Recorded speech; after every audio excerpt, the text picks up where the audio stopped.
Welcome back. Hope you've all had a good lunch and a good rest. I know I did. I just went and lay down for a bit and chilled out and had some soup. Jen took Rusty for a walk, like a good mum. So I don't know if Cheryl's on, but she had her hand up before the break, and then we. Cheryl's iPad there. Cheryl, I always call you Cheryl. Cheryl. If you wanted to, I don't know if you can hear, but if you wanted to ask a question or share what you wanted to share, then you're welcome to.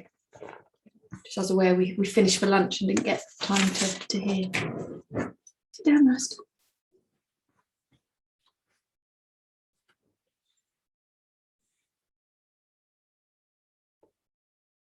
Got you. Hi, love. Hello. Sorry, it was only, sorry, I've had to nip out and get some fuel so that I can get to work tomorrow. It was only a comment about language, really.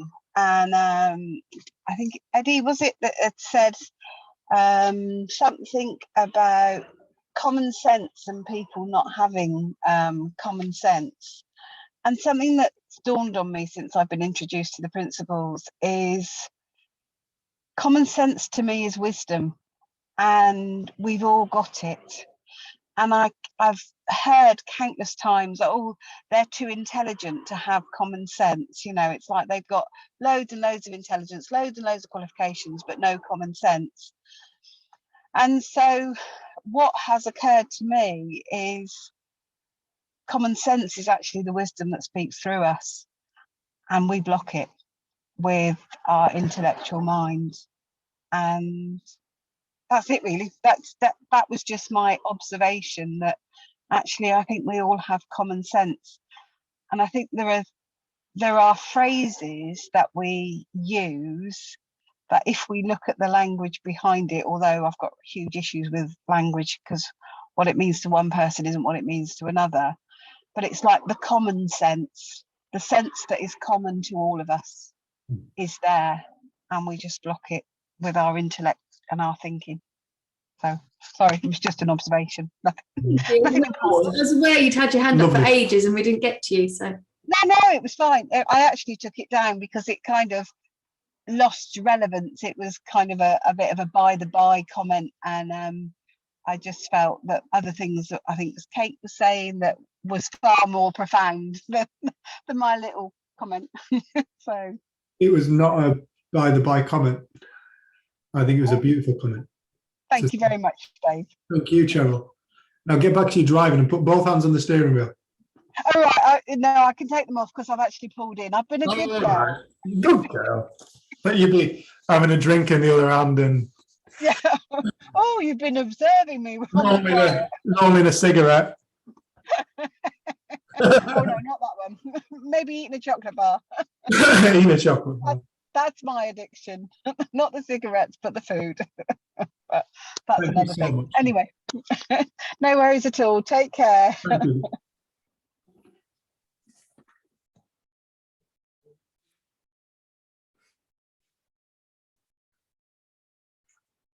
So this section, do you want to speak first? I feel like I've done a lot of talking today.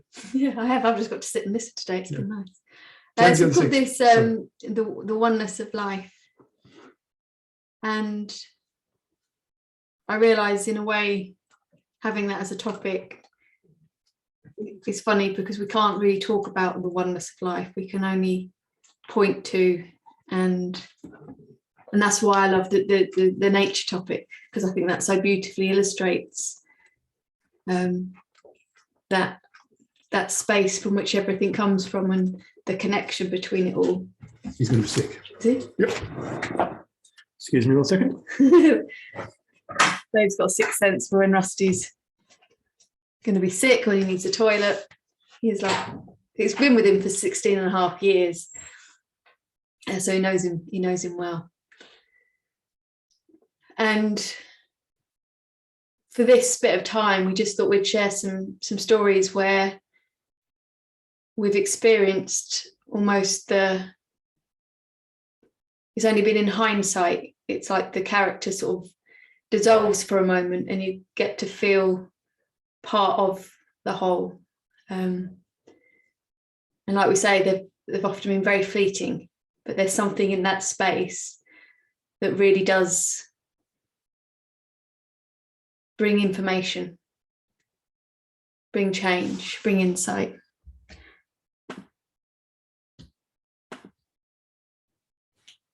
And one of the only times I got to meet Sydney Banks was, I think it was around 2006, 2007. Maybe, I mean, it was the year that he passed away. So he wasn't very well. And he came over to London to do a 3-day workshop, 3-day retreat. And we were lucky enough to be able to join. And for the first day, there was a guy there who just kind of argued with Sid. And Sid was kind of unshakable. He just kind of kept telling him the same message in different ways, really calm. And then on the second day, this guy had calmed down a bit, but still kept asking questions. And there was another lady asking, but this is all very good, but I work with people who have been tortured. How do you talk to people who have been tortured? And Sid would say, see this for yourself. See this for yourself. And then when you're with others, you'll know how to speak to them. And we broke for lunch. And I just felt this just wave of emotion. And I took myself off into the gardens. We were at Hendon Hall with really beautiful gardens, a hotel in London. And I just went and sat on this bench in these gardens. And I felt so full of emotion, but it wasn't sad. It wasn't happy. It wasn't for anything. It was just a fullness of, and it was almost like I can only talk about it in looking back. I can't really talk about it in the moment because it was like I wasn't really there. It was only when I came back to myself, I had a remembrance of the experience. And it felt like a vibration or a buzzing, and everything was, and I was, and it just was. And I remember then just sort of coming back and being like, what on earth? And then just bursting out laughing. And it's time I was there with Rudy, and I walked into the hotel and he was like, I was crying, I was laughing. He was like, what on earth's happened to her? Oh God, what have I done? And he said, are you okay? And I said, yes. And I got to like sit then for the next probably hour or so, crying and laughing in this hotel lobby with people walking past. I have no idea what they were thinking. But it was like I saw the hilarity of the narrative of my life. I saw the drama, the heartache. I saw the romance, the comedy. All of it was almost like played out in front of my eyes as a story, as a character, as not me. And it was another one of the shifts that happened in my life, learning about the principles, was just another experience of the depth that can come from that moment of quiet. And I have a friend who's one of the people in the early years who helped me understand more about the principles, a man called Dean Rhys Evans, who lives in Australia at the moment, but he was based in the UK. And I remember him saying to me, there's information in silence. And what I gained through that moment of silence could never be taught or learnt, or there aren't really any words for it. There aren't words in the human language for it. But it did something for me, and it did something then for my character in terms of the reordering and the reorientation. But I often laugh because it was one of the most mind-blowing, freeing, still experiences of my life. And the rest of the day was just, it was almost like I was floating. And we got to then listen to Sid for the next part. And then we had a really long drive home from London, and there was traffic, and when we got back, Rudy and I ended up having this massive argument about, I can't even remember what, something so insignificant.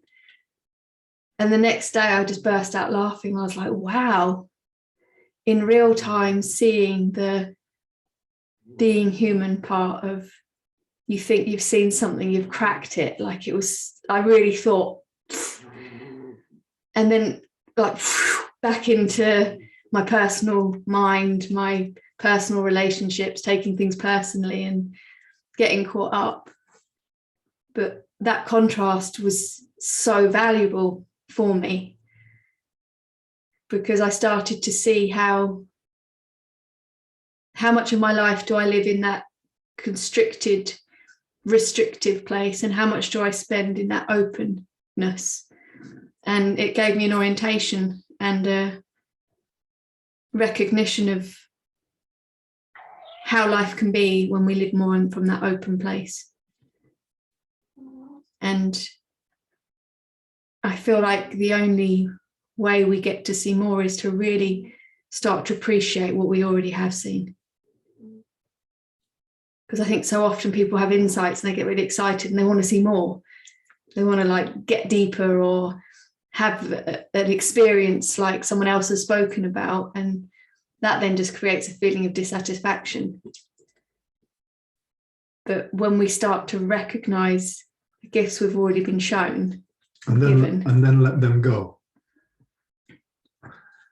and then let them go. Because there's a beautiful talk by Linda Pransky and Elsie Spittle at one of the big conferences, and they called it Insight Without Content.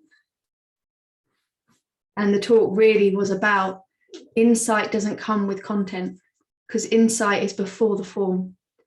We then put language to it to try and describe it. And that's helpful and it's lovely because we get to share our message with other people, but the insight itself doesn't come with content. It's a formless shift. And I think that's why sometimes when we then try and put it into words, we just can't. It doesn't do it any justice. Let's look at it. I like watching Claire's screen, because what I notice about Claire is she's literally thrown rubbish all around the room over the last 2 days. And the cat was stood right in front of the camera. Oh, is it that way you're throwing? She's throwing it for Jessie. Oh, I thought it was like crisp packets, tissues, fag packets, bottles of beer. Sorry, I didn't know it was a dog toy. Sorry, love. I just see this stuff getting thrown around the room.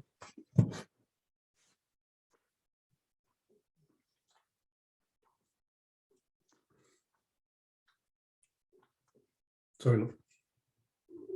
I've lost it. What were you going to say? I think it's really easy to hold on to and cherish our insights. I think there's something to be grateful for, but I don't think there's something to hold on to. Anything can be seen with greater depth. But if we hold on to it, we stifle that opportunity. Because we're thinking we know something. We're holding on to what we know. We create a belief out of an insight. An insight was not a belief. An insight was fresh inspiration in the moment coming from truth. Belief is a stale thought. Belief is a stagnation of time. He needs to go up for be sick again. A belief is a stagnation of time. In time, should I say. Which, as we all know, is an illusion anyway.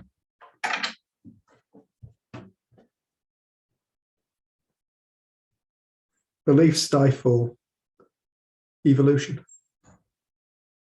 Our personal, spiritual movement.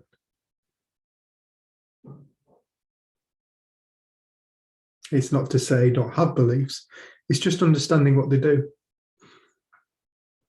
You can't get life wrong. Nobody can get life wrong. I remember we were working with a young lad out in Abu Dhabi. Hottest place I've ever been in my life. I went into the sea to get cooled down. It was like getting into a bath. I remember trying to talk to this lad, and his mum and dad were like, he won't do anything, he won't get a job. He's very well looked after. I remember I crawled out of the sea, dying of heat exhaustion. And I drew 2 lines in the sand because this lad had said to me, we asked him, why won't you take a job? He said, I don't want to get it wrong. I don't want to make the wrong decision. That single belief, that single thought was crippling his life. It put the whole thing on pause. So his mum and dad were getting fed up, and he was getting stressed out because he didn't know what to do. Because he didn't want to make a wrong decision in life. So we crawled out of the sea, drew 2 lines in the sand on this beach. I said, do you see that top line? That's your life. It starts at the left, and that's your birth, and it finishes at the right, and that's your death. None of us know how long that is.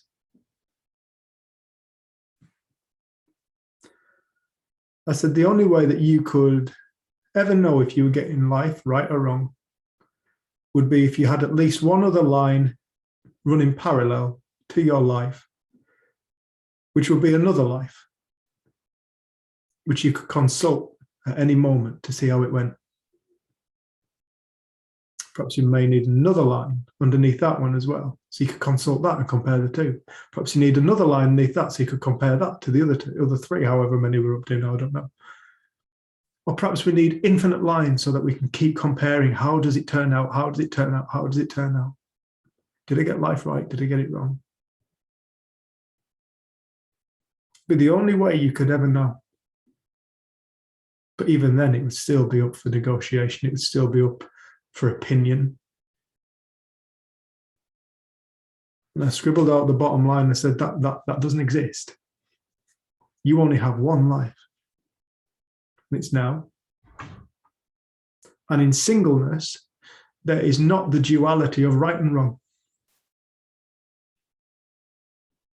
It doesn't, in singleness, there isn't the opportunity for 2 things. In one, there is not 2. There is only one. It can neither be right nor wrong, but it's perfect. People get quite upset when we speak about the perfection.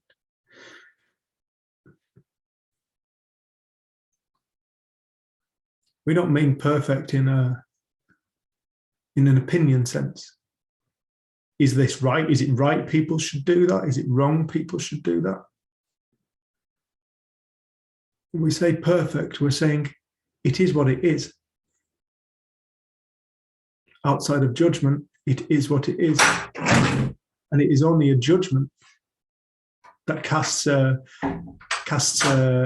opinion on whether or not this is correct or incorrect, true or false, right or wrong, good or bad, just or unjust. And that comes from mind, that comes from our minds, that comes from thought. That is a thought. But the perfection lies before the thought.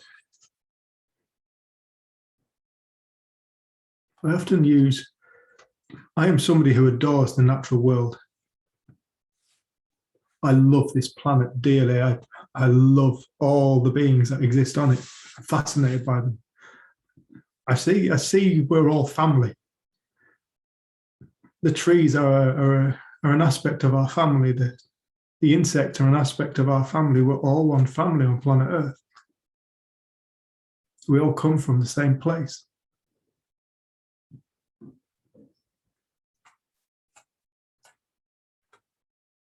And so when I say this, I don't want people to think I disrespect this planet, because I certainly don't. I love it dearly. It's beautiful. But when it comes to things like the ice caps melting, Greenland, I often use Greenland as an example because Greenland's ice cap is melting. Donald Trump tried to buy Greenland because the ice cap was melting. For him, he saw a great opportunity to exploit whatever minerals and metals exist underneath in the ground there on Greenland. But Denmark didn't want to sell it. It said, we are beyond the time of selling land with people on, so we're not selling the people. You're not buying Greenland. So to Donald Trump, it was a great opportunity, the ice cap melting. But to many other people, it's a terrible tragedy. You see, once we start to get into, is it right, is it wrong, is it good, is it bad, we're always going to end up in a debate. It gets heady. We come out of that sense of freedom, that sense of expansion that we're all looking for, and we end up in our heads, getting all tangled up and trying to figure it all out. And that always comes with a feeling of friction. But the simple fact of the matter is, there is becoming less ice on Greenland.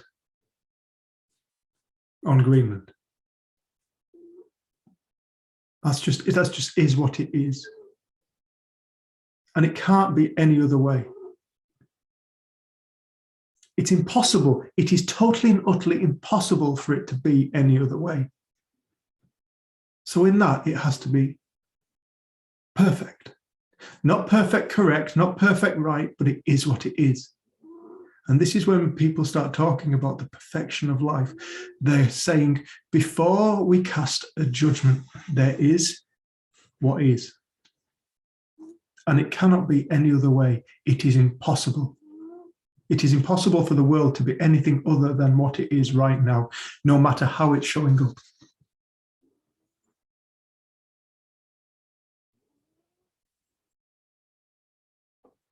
It just is what it is. That Rumi quote. Which one's that?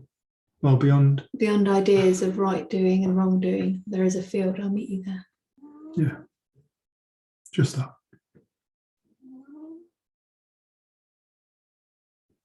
You know, we're so used to getting in our heads and defending our egos and taking our realities exceptionally personally and assuming they're real.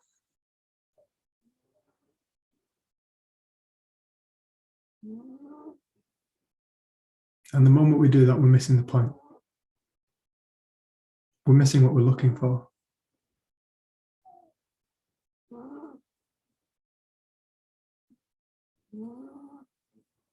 There is no peace to be found in beliefs, as Sid Banks said. There is no peace to be found in beliefs. Any belief, even the belief you should give a card when you've been and stayed at somebody's house. Because every single belief has the potential to create suffering, conflict, war, something to defend. More often than not, against a world that isn't in fighting back.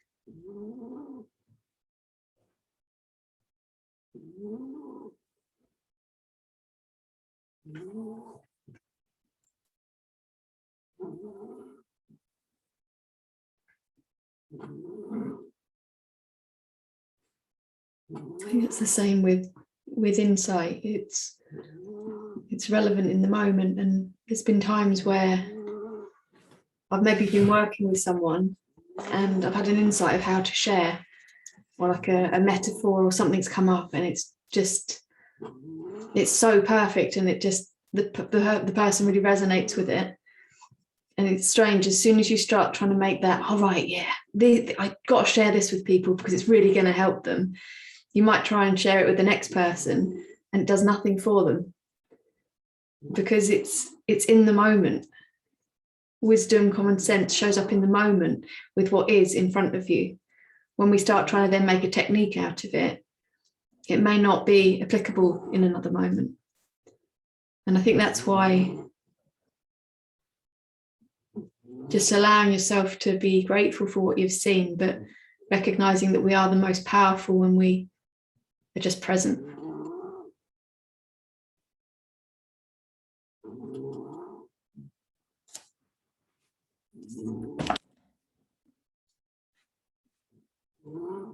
Can you hear him snoring? We can bore the shit out of a Jack Russell, we can.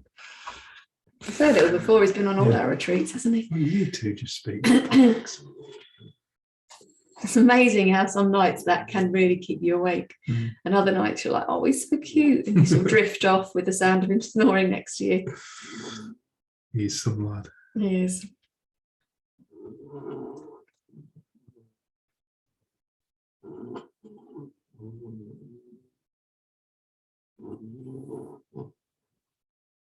Everybody's free.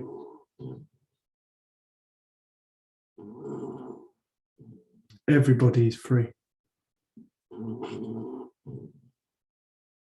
We're born free. We walk through life free, and we die free.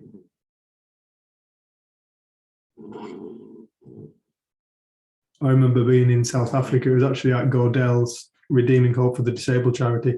And this man came up to me at lunchtime and said, Dave, can I say something? I said, yeah. He said, you can't talk to us about freedom. You're white.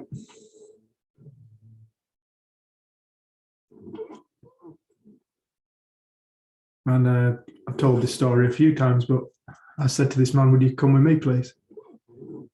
And I asked him to stand against the wall, facing the wall.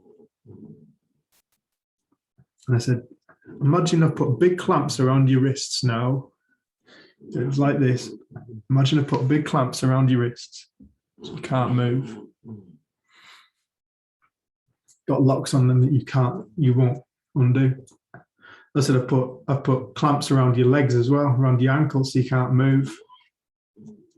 And I put, just for good measure, I've put one around your neck.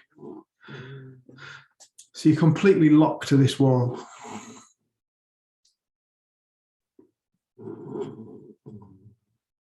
I said, you are totally and utterly imprisoned against this wall. I said,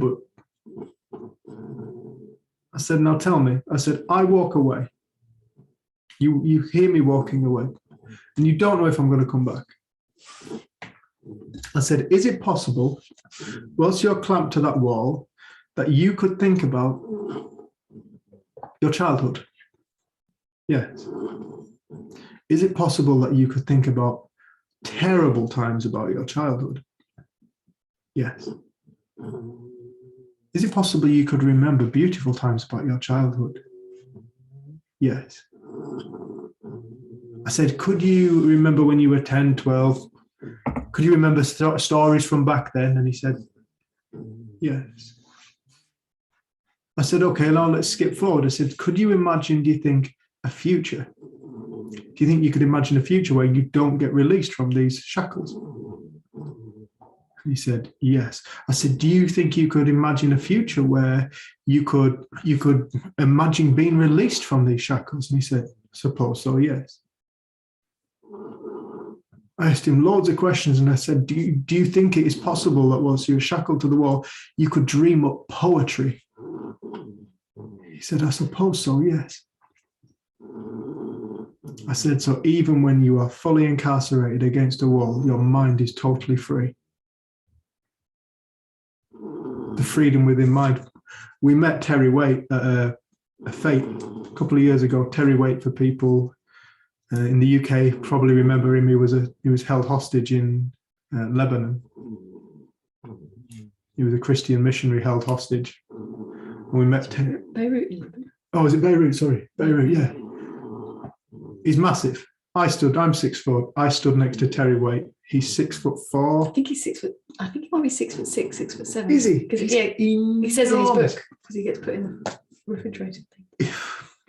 He's as wide as he is tall. And this man was held hostage. Beautiful man. We've had a few calls with Terry Waite, just talking to him about his experience. There was John McCarthy, Terry Waite, John McCarthy, and there was one other. There's a French lady. Yeah. Who were going to go to their talk. Yeah. I can't remember. And in Terry Waite's book, he talks about how he was shackled to the floor in a room that he couldn't even stand up in for months. Same place. They transported him around in a freezer. And sometimes he was tied underneath vehicles as they moved him around, so people wouldn't see him. And we spoke to him about his experience, and he said I had all kinds of experiences. He said a lot of it was spent in my childhood.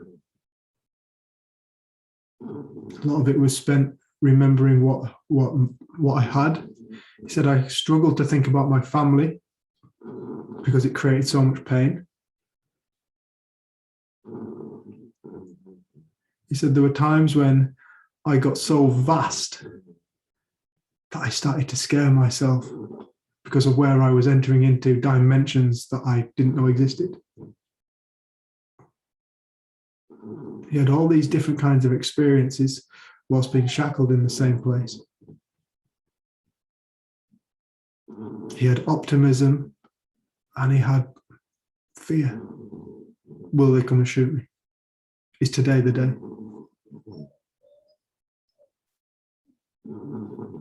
The freedom of mind cannot be taken away from anybody. It cannot be taken away by circumstance. It cannot be taken away by people's words. Everybody is free within the mind. And I remember going into a prison and doing a talk, and this young lad, AJ was called, brown eye, blue eye, just discovered Jehovah's Witnessism. And he said to me, he argued with me the whole time I was there. And I went back the next weekend and AJ was waiting for me. And he was bouncing. He was like bouncing on the spot. He was so full of excitement and energy. I said, "You're right, AJ." And he went, "Dave," he said, "what you said last week is true." I said, "All right, what do you mean? What do you mean?" He said, "Well," he said, "what you said last week made no sense to me until I went back to my cell. I lay down and I realized it was true." I said, "What's that?" He said, "These walls, these gates, these fences, they're not my prison. My prison was my mind." He said, "I'm free. Can you believe I'm stood in the middle of prison and I'm telling you I've never felt more free in my life?" And he was telling the truth. He was free. He was free to experience all experience. He was free within the mind. He'd found the freedom within himself, which is not confined to where you are, what you're doing, who you're speaking to, who you're not speaking to, whatever. Circumstance. He found the freedom. That freedom is the oneness of life. And it exists within all people. Total boundless freedom. The mind can dream up any reality.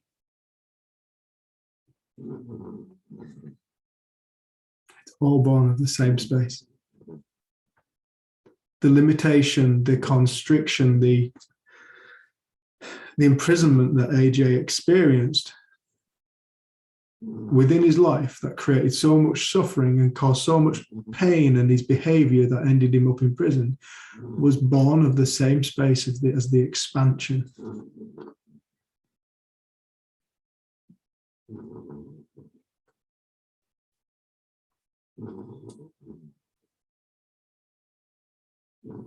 There's a French poet who said, or was he a Christian mystic, said, Openness is the least blasphemous word for God. Openness, open mind. Open mind, what is an open mind? It's a mind without judgment. It's a mind uncontaminated by a belief in that moment. Openness is the least blasphemous word for God.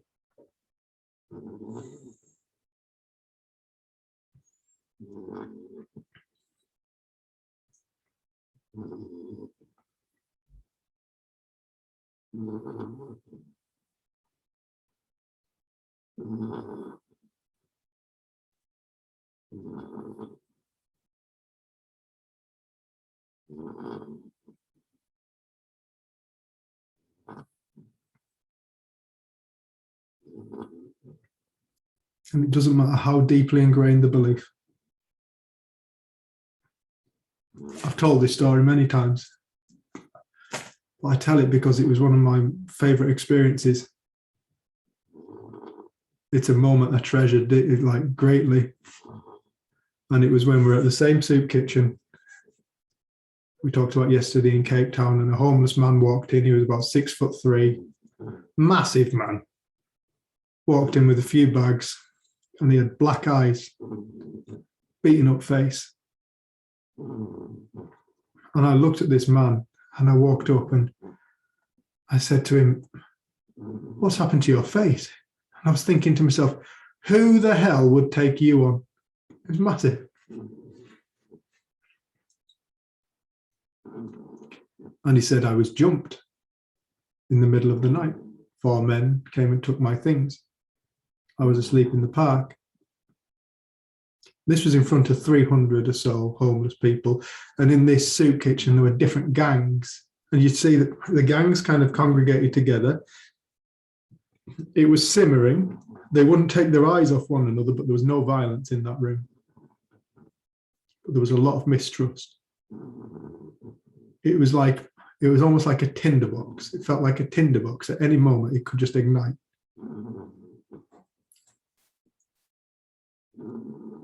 And this man told me he'd been jumped. And I looked at him, I said, well, that must have been terrifying. And he looks down at me. He probably looks like, I'm 6 foot. He probably looks down at me and he goes, scared? You'd be scared? I said, well, yeah, I think if 4 people came into my room and decided they were going to my bedroom, decided they were going to pick me up and take my things, I said, I imagine I'd be scared, yes. And he looked at me and went, I will never be afraid of my brothers.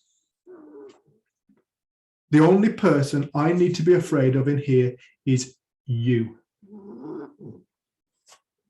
I crap myself. I was thinking, please don't kick off, please don't kick off, please don't kick off, please don't kick off. And the only thing that came out of my mouth at that time was, why, what have I done? And he said, you, white man, you suppress us. You suppress me. It was funny because when I approached that man, I didn't have suppression. I didn't want him to feel suppressed. I wanted him to feel welcome. I wanted to find him a seat and get him some food. I certainly didn't want to give him the experience of suppression, but that's what he was experiencing.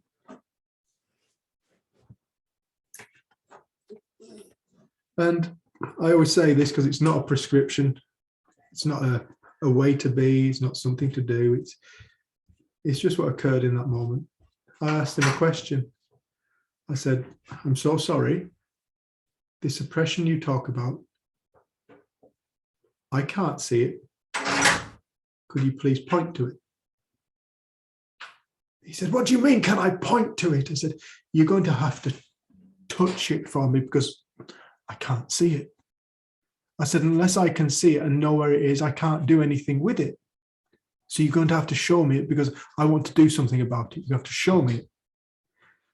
He starts getting all flustered and he's like, how can I show you it? How can I show you it? It's everywhere.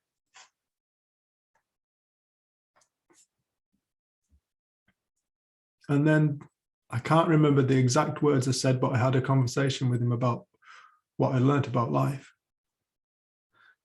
Reality, experience, how it's all a manifestation of our own mind. When I say that, I am not saying that white people have not done criminal things to the black people in South Africa. It's not what I'm saying.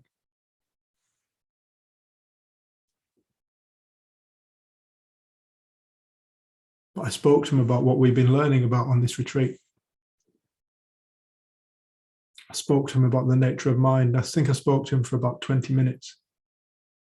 And all of a sudden, this massive, aggressive man burst into tears in front of me. And he looked at me and he said, "My brother, you've set me free." And he cried and he cried and he sat down in this chair right behind him. He didn't even check if anybody was sat in it. He just sat down and he bawled his eyes out and he cried. And I sat down in front of him and I cried. And he hugged me.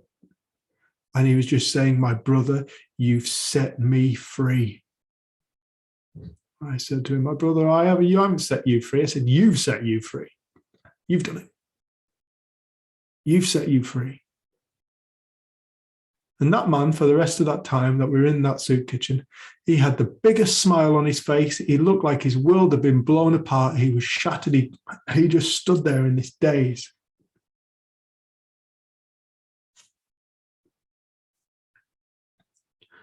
The white suppression belief in South Africa is one of the most deeply ingrained beliefs in the world.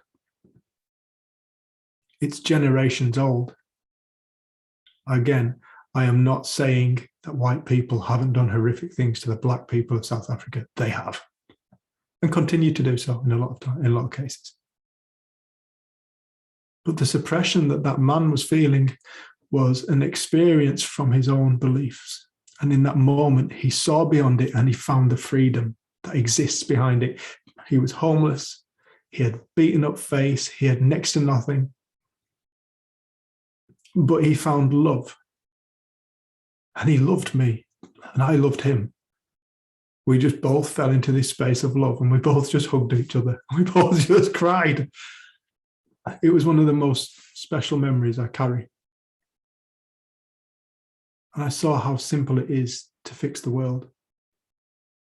Not that it's broken.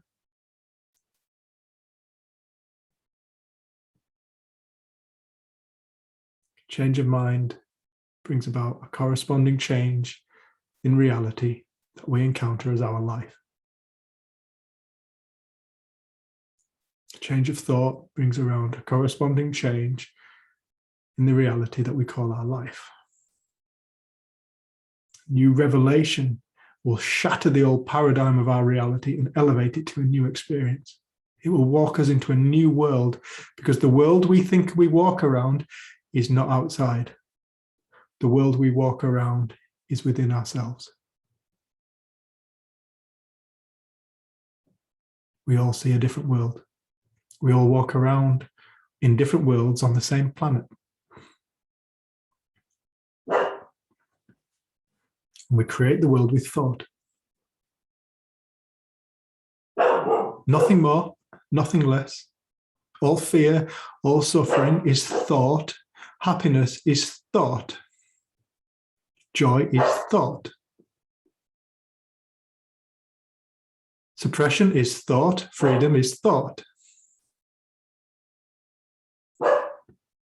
It's all one. It's all the same thing.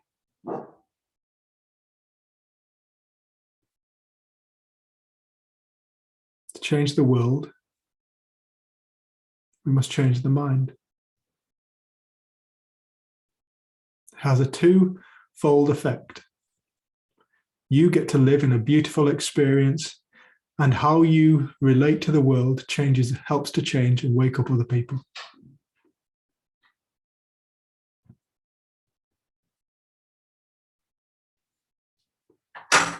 To look after yourself is the most positive thing you can do for the world. To find your happiness and to find your freedom within yourself is the only way we can bring around more happiness, peace, and freedom to this planet.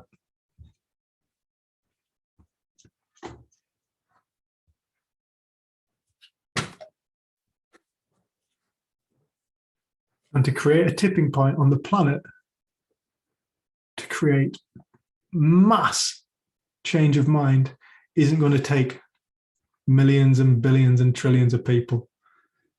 Not that there's trillions. It's going to take a percentage, because we're all one.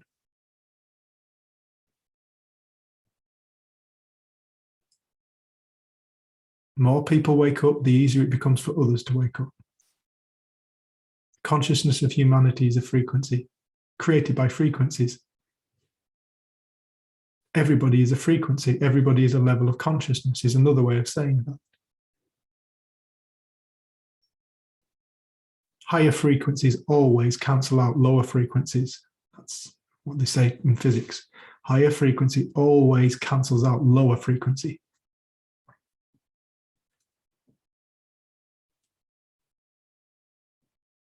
People in higher frequency, higher spaces of consciousness are contributing to the well-being of humanity.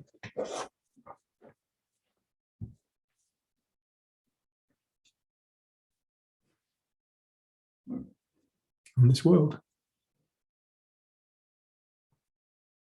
And they're bringing around positive change.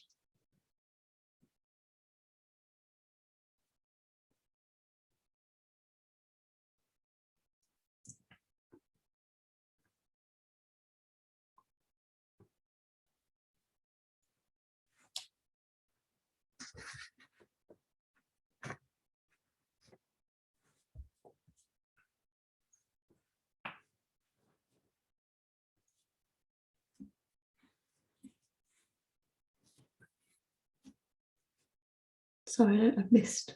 Rusty's in the car for a little bit. Is he okay? Do you want to go question? Yeah, I think it'd be nice if anyone else has either questions about this or their own experience that they'd like to share. Yeah, our observations. I've got a question. Who's saying that? Me? Claire, hi, love. Hiya.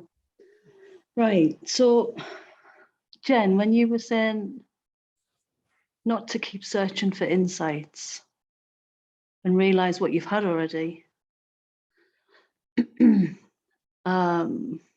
that took me back to what you were saying yesterday, Dave, when you were recounting the story of being drunk up in Scotland and what happened to you. And then, Dave, you've just said, but don't make that a belief. Don't go too far into that.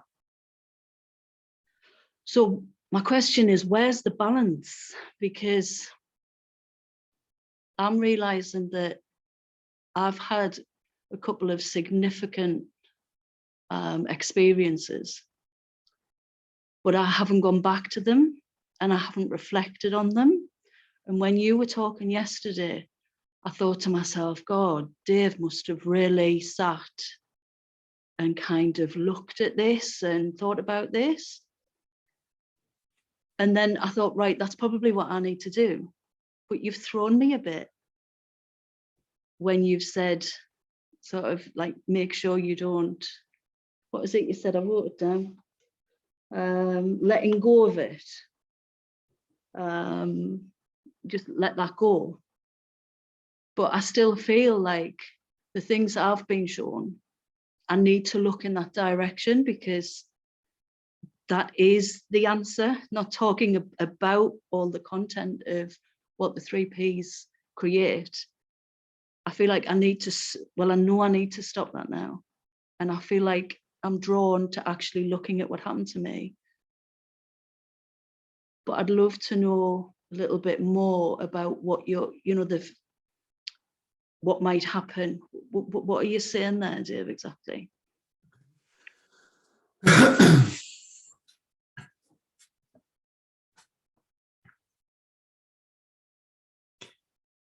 It can be really easy to have an insight and say, oh, that's it.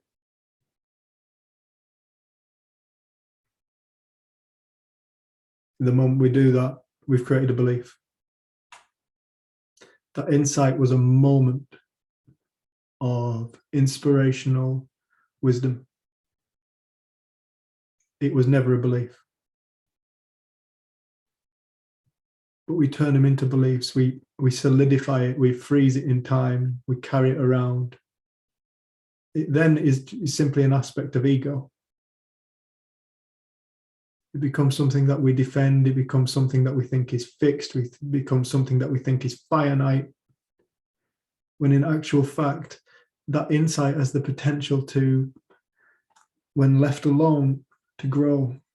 You can see new again around the same subject. You often hear people say, I thought I'd seen something around that, and now I've seen even deeper. Because it wasn't the end. It was simply a new beginning.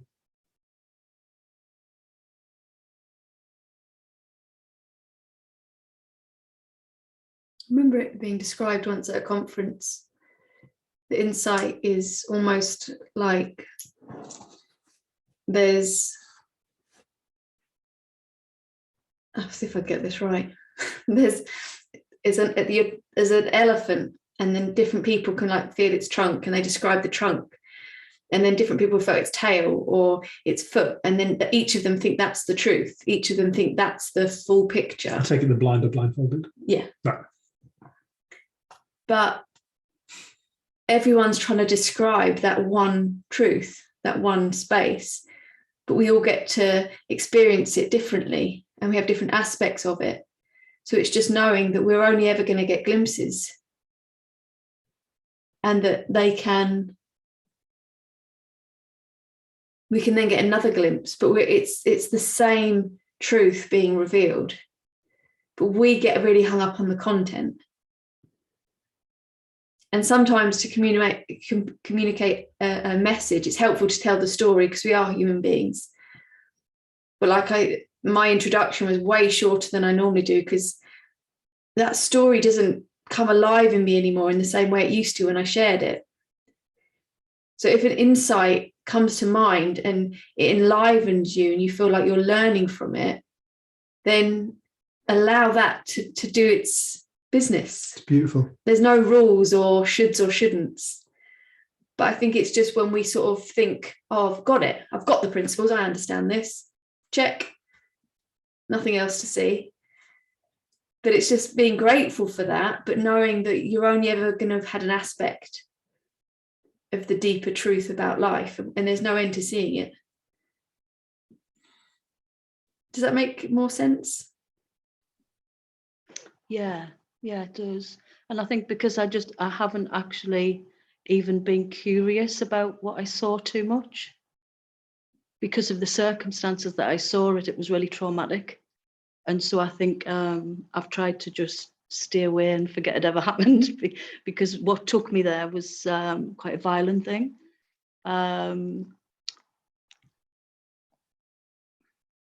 So yeah, because I do have a very curious nature about it, but there's just something within me is just kind of not look too much in that direction.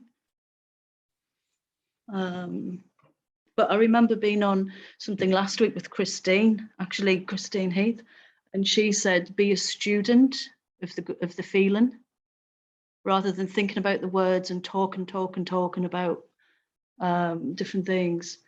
Be a student of the feeling, and that stayed with me. And I wondered, well, she might say more today, but I wondered what she meant by be a student of the feeling, because I know enough now not to go into too much thought about it. And maybe trusting, which I think it's what you're saying, Jen, trusting the fact that it's kind of working without me even trying to put thought in that direction as well. It's just kind of soaking in without me putting too much attention there anyway.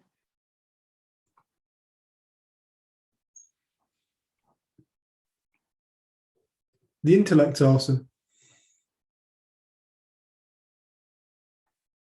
But the intellect is everything we think we already know. If it lay there, you already know it. And it doesn't lay there. The intellect is finite. It is potentials from the infinite. Like grains of sand from the Sahara Desert. Each grain of sand is not the Sahara Desert, but it came from it. Like the wave upon the ocean. They all look different and separate, but they're not.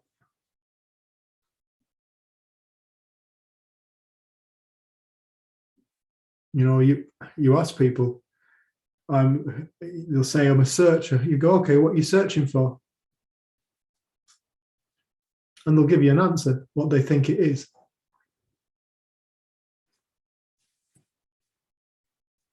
I mean, I've heard people say, I'm looking for God.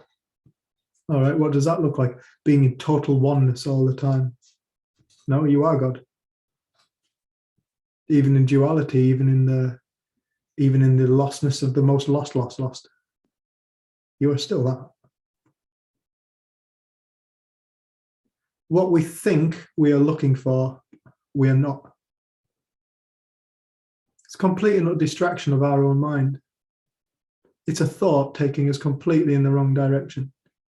What we are looking for, none of us can even comprehend. It's ourselves. It's ourselves before the story. The story's too late. The story is something we've acquired throughout our lifetime. It's up for negotiation. It changes the moment our mind changes.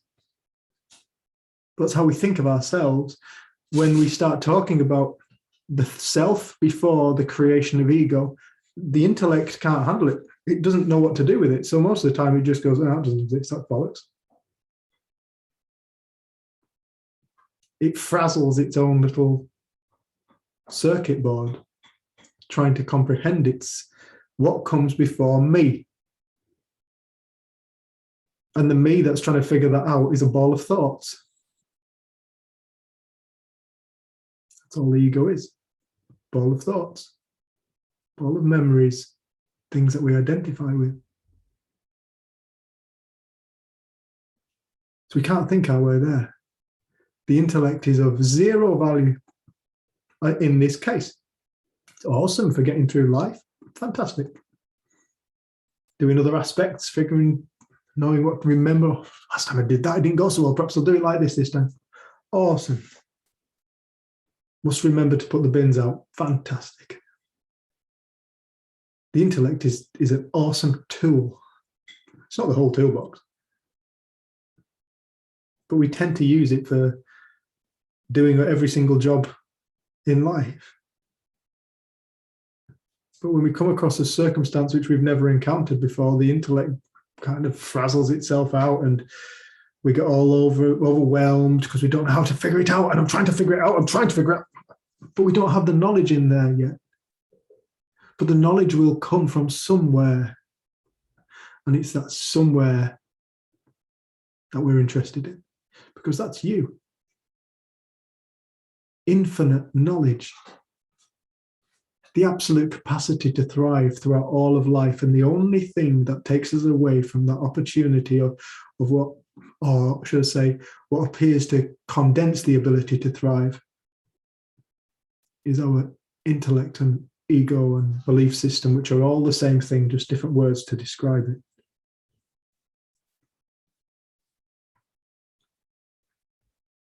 Anybody who gets a glimpse of themselves has the most fantastically beautiful, enlightening experience. They describe pure love, total freedom.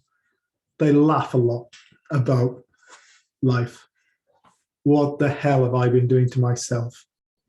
They stand in the middle of prison and they go, I'm free. I'm free. I'm in prison and I'm free. I'm all right. They sit on a street, disabled, having had a stroke, and they beam love. They're just free. Doesn't mean they're free every single moment of every single day. They're still human beings. They've just had a glimpse into something greater than the intellect. Everybody is it anyway. It makes no odds whether you see it or not. It doesn't matter. Everybody's it. We're it anyway. Every single one of us is it. We're not what we think we are. Nobody is. This world isn't what we think it is. This universe isn't what we think it is. It's too limited. This life isn't what we think it is, but it is. It's not what we think it is, but it is exactly what we think it is. That's how it works. Life is a magical display of our own consciousness. That's what reality is, a magical display of our own consciousness. A magical display of thought. I can't explain it. I can't explain it. I can't describe thought. I can't talk about it. Consciousness, other than it's just love. The most uncomprehendable, divine love that once you experience it, you'll never forget it. And I know that there's people on here who are probably going, I don't know what you're talking about, but when I was a kid, I had this amazing experience. I'll never forget it. Or when I was 20, I had this amazing experience where I just got overcome with this love, and I'll never forget that moment. It was the most perfect moment. That's it. That's it.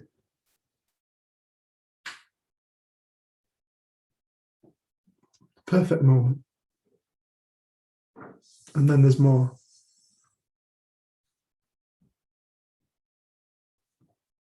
It's that, what is love? What is it? What is life? What is it? What is thought? The thing that courses through our mind continuously. What is it? What is it to be conscious? What is consciousness? What is it? What is what we call mind? What is it? I don't think there'll be anybody on this screen who will stand up and go, I know what it all is. So there is this dimension of our being that is beyond anything we can comprehend, which means we are beyond what we can comprehend. We're greater than the sum total of our thoughts, no matter what thought it is. It's not it.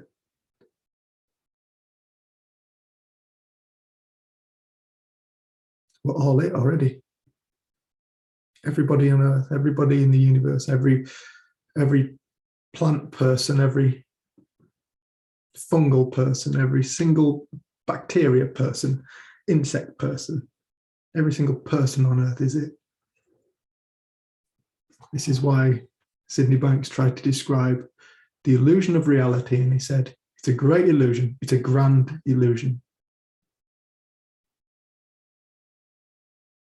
You think it's real. It's not real. You just think it's real. Step beyond this dimension of 3 dimensions and enter into the infinite, which is what we all are. We're all it, every single one of us.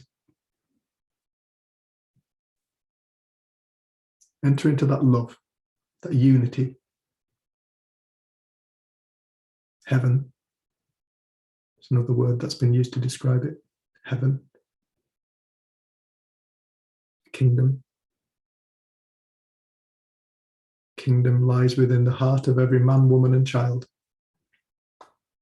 Jesus Christ. Lies as our essence. The Creator. The Creator confuses itself with creation. Like a wave, like an ocean mistaking itself for a wave.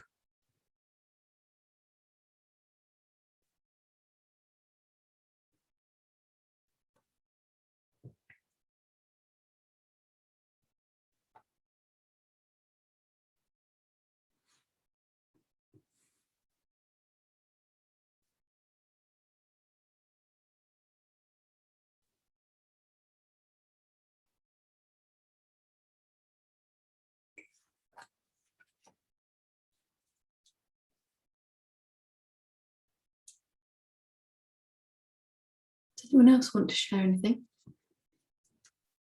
Alia. Alia. Hey, babes. Hi, How are Alia. you? You're all right. I'm all right. Thank you for such a lovely calming thing before the fireball comes in. Here we go.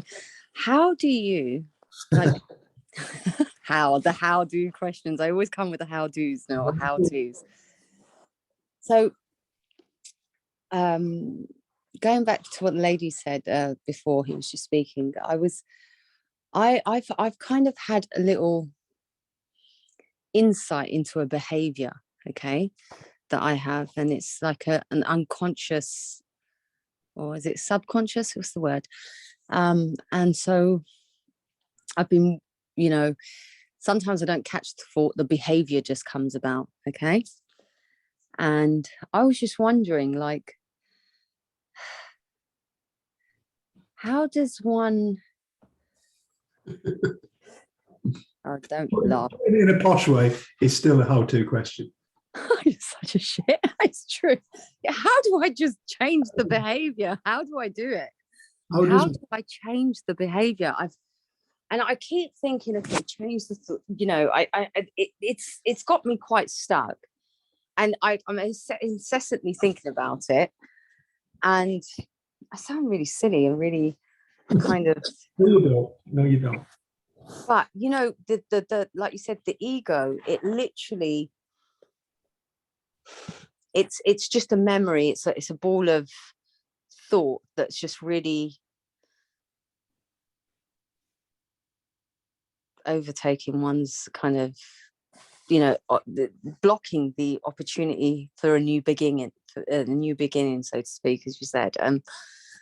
So I just I wonder how you kind of sit with that and kind of just accept until that insight comes.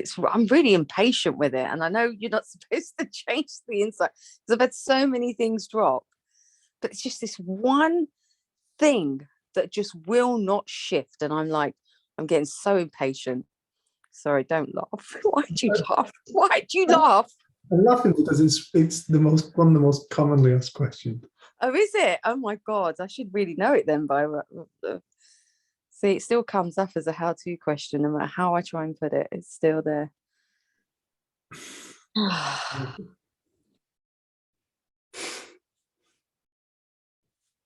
It's funny because I think, like Dave says, everyone I speak to, and I know from my own experience,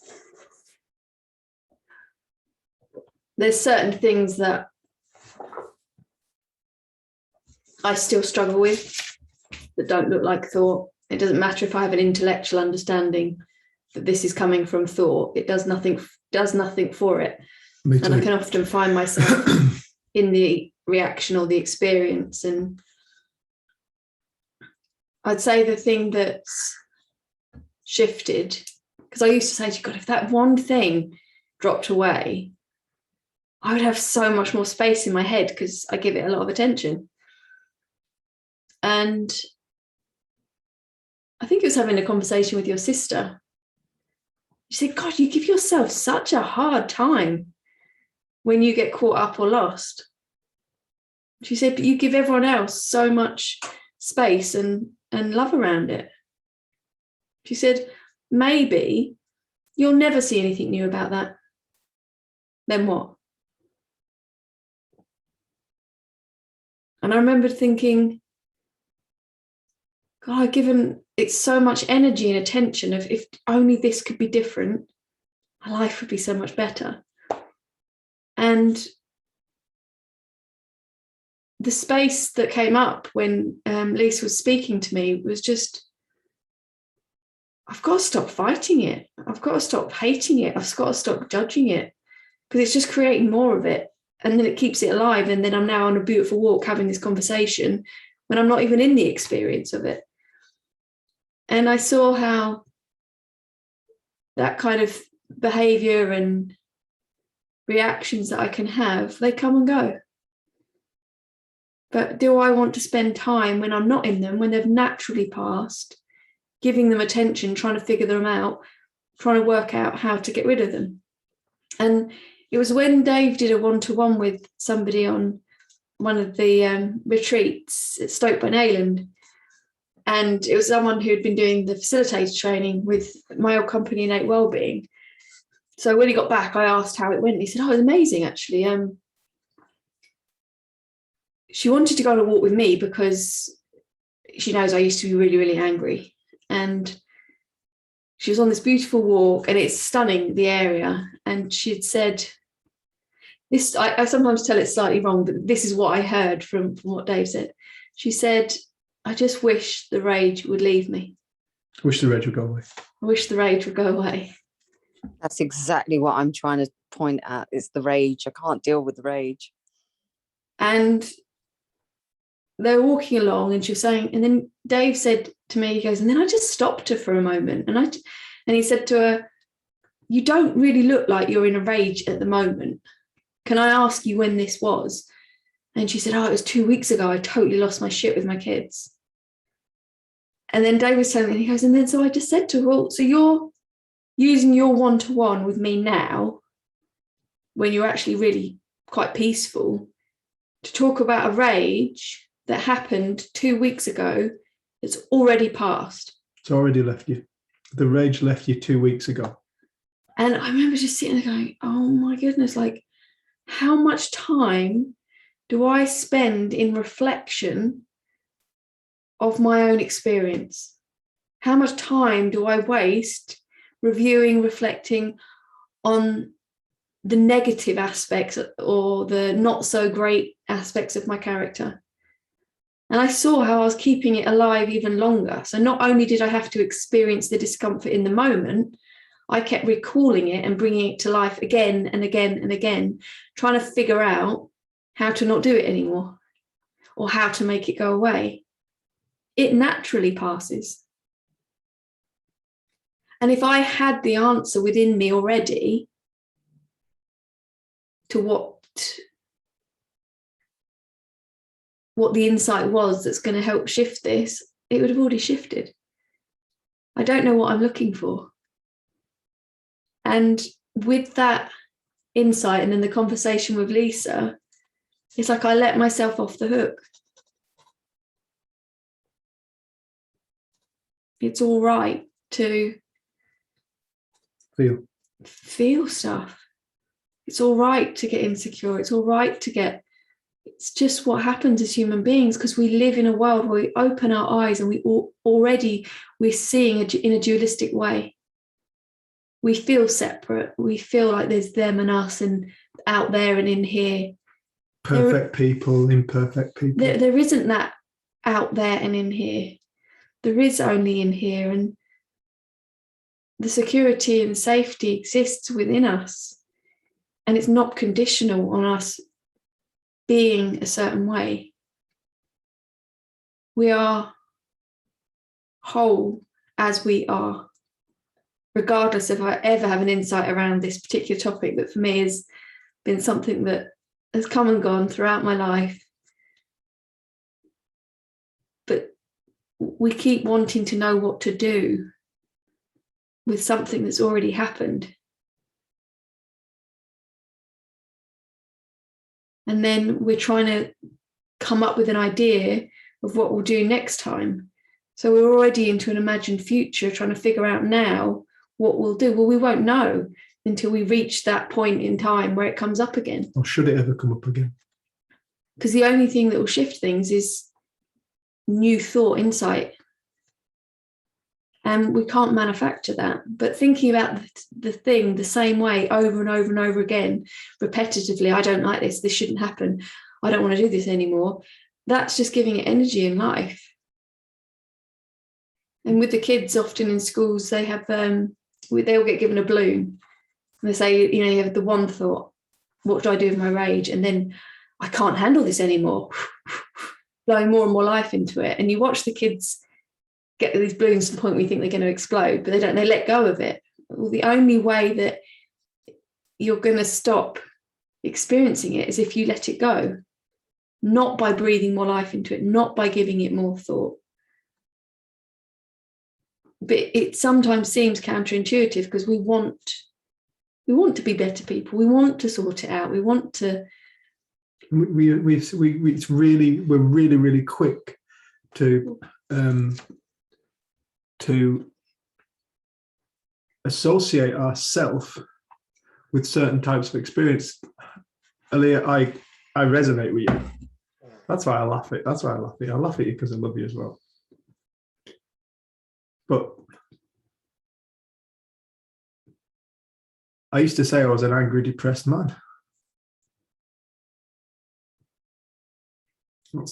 Anybody ask me what you like? Angry, depressed, hard man. All these character traits. When I was not depressed, and I was watching a film, I remember suffering from depression, putting on a funny film. I remember laughing my head off. Where was my depression? Where was it? It didn't exist in that moment.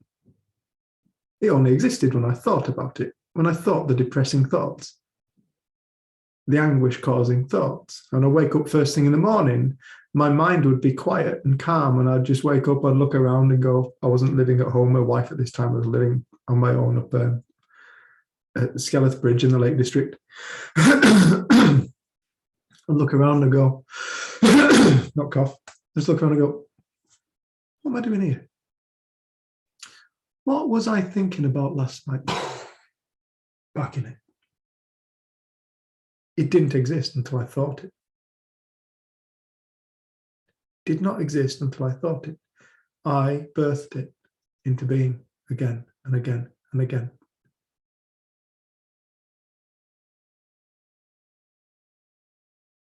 And it seems like we have these experiences and then we try and figure it all out and try and figure out how to stop doing it. And we think that this is a really productive, constructive way to go about our life. I fucked up, excuse my language. Now I need to figure out why that happened, how am I going to stop doing it, blah, blah, blah, blah, blah. And we think this is constructive. It's creating it. We think that by thinking about it, we're going to deconstruct it. We hope that the more we think about it, we can deconstruct it. Thought doesn't deconstruct, it creates. Only works one way. Thought does not deconstruct, it creates. You do not deconstruct your behavior by continuously thinking about it.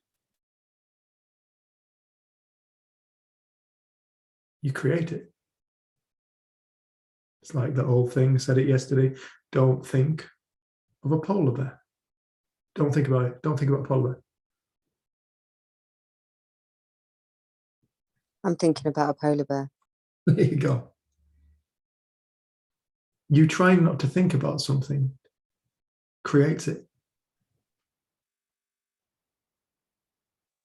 Because it's the same topic. It's the same thing. And like I hold my hands up and I say, I have all kinds of experiences. I do get pissed off. I get fed up from time to time. I get sometimes, every now and again, I used to do it every single day. Every now and again, I really lose my temper. The difference is I used to think there was something wrong with me. And I used to try and change it and go to war with myself. I'd put myself down, I'd beat myself up. How does that help anything? How does going to war bring about peace? You cannot bomb your way to peace. You cannot fight your way to peace. You cannot shoot your way to peace. You cannot berate your way to peace. It's impossible. You're at war. And what's worse, you're at war with yourself. There is no winner with a person who's at war with himself. Just an individual who's creating their suffering unwittingly because they are unwitting conjurers. We don't realize we are unwittingly creating it continuously.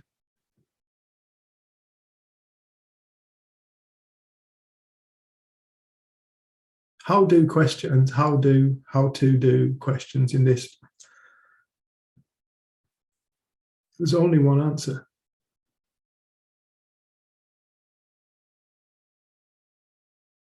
And the answer lies within you. The answer to everybody's problems lie within themselves. It does not come from us. It comes from you. We can only point in a direction. The direction is not content-based. I could give you 10 strategies. You could try them all out. We're working from the illusion, assuming that what we think is real and factual, and that's why we behave like we do.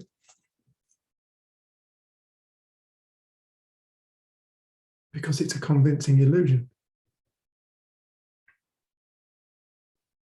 We think it's something more than thought. We think some thoughts are more real than other thoughts.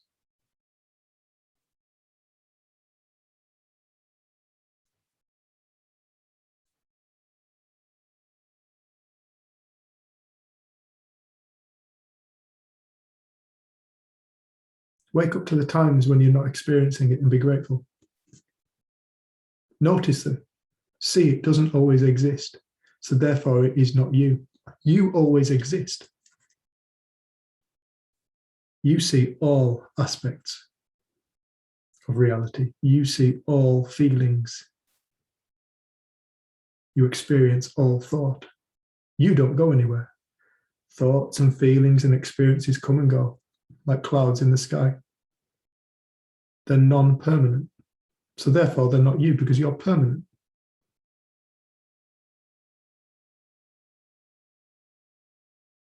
If you go looking for everything that's wrong with yourself, you will find it. It's not because there's things wrong with you. It's because you've focused your God-given gift of consciousness onto a subject, and whatever you focus your consciousness on, you create as an experience.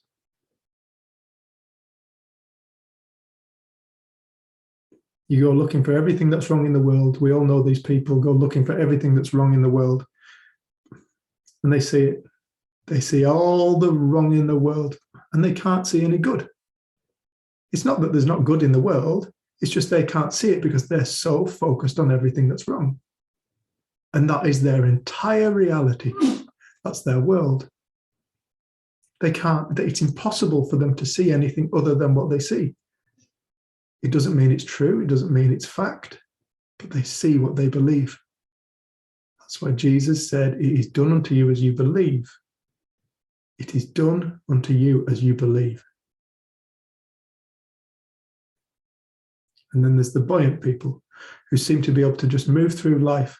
They're no different to anybody else, apart from their consciousness scope, for want of a better word, isn't pointing at everything that's negative. They're not looking for all the negative in the world. They're just present. This world's an awesome place. It's full of beautiful people, full of beautiful deeds. There's more amazing deeds take place on this planet, loving, kind deeds take place on this planet than horrible, shitty deeds.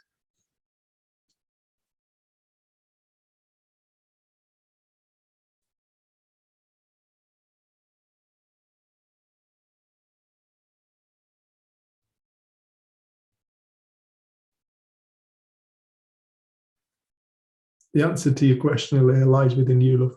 It can only come from you.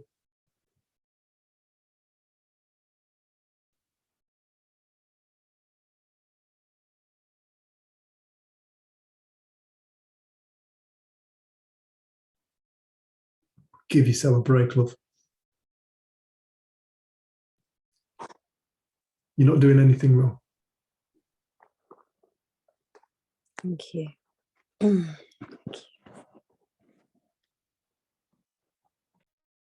And you're certainly not on your own.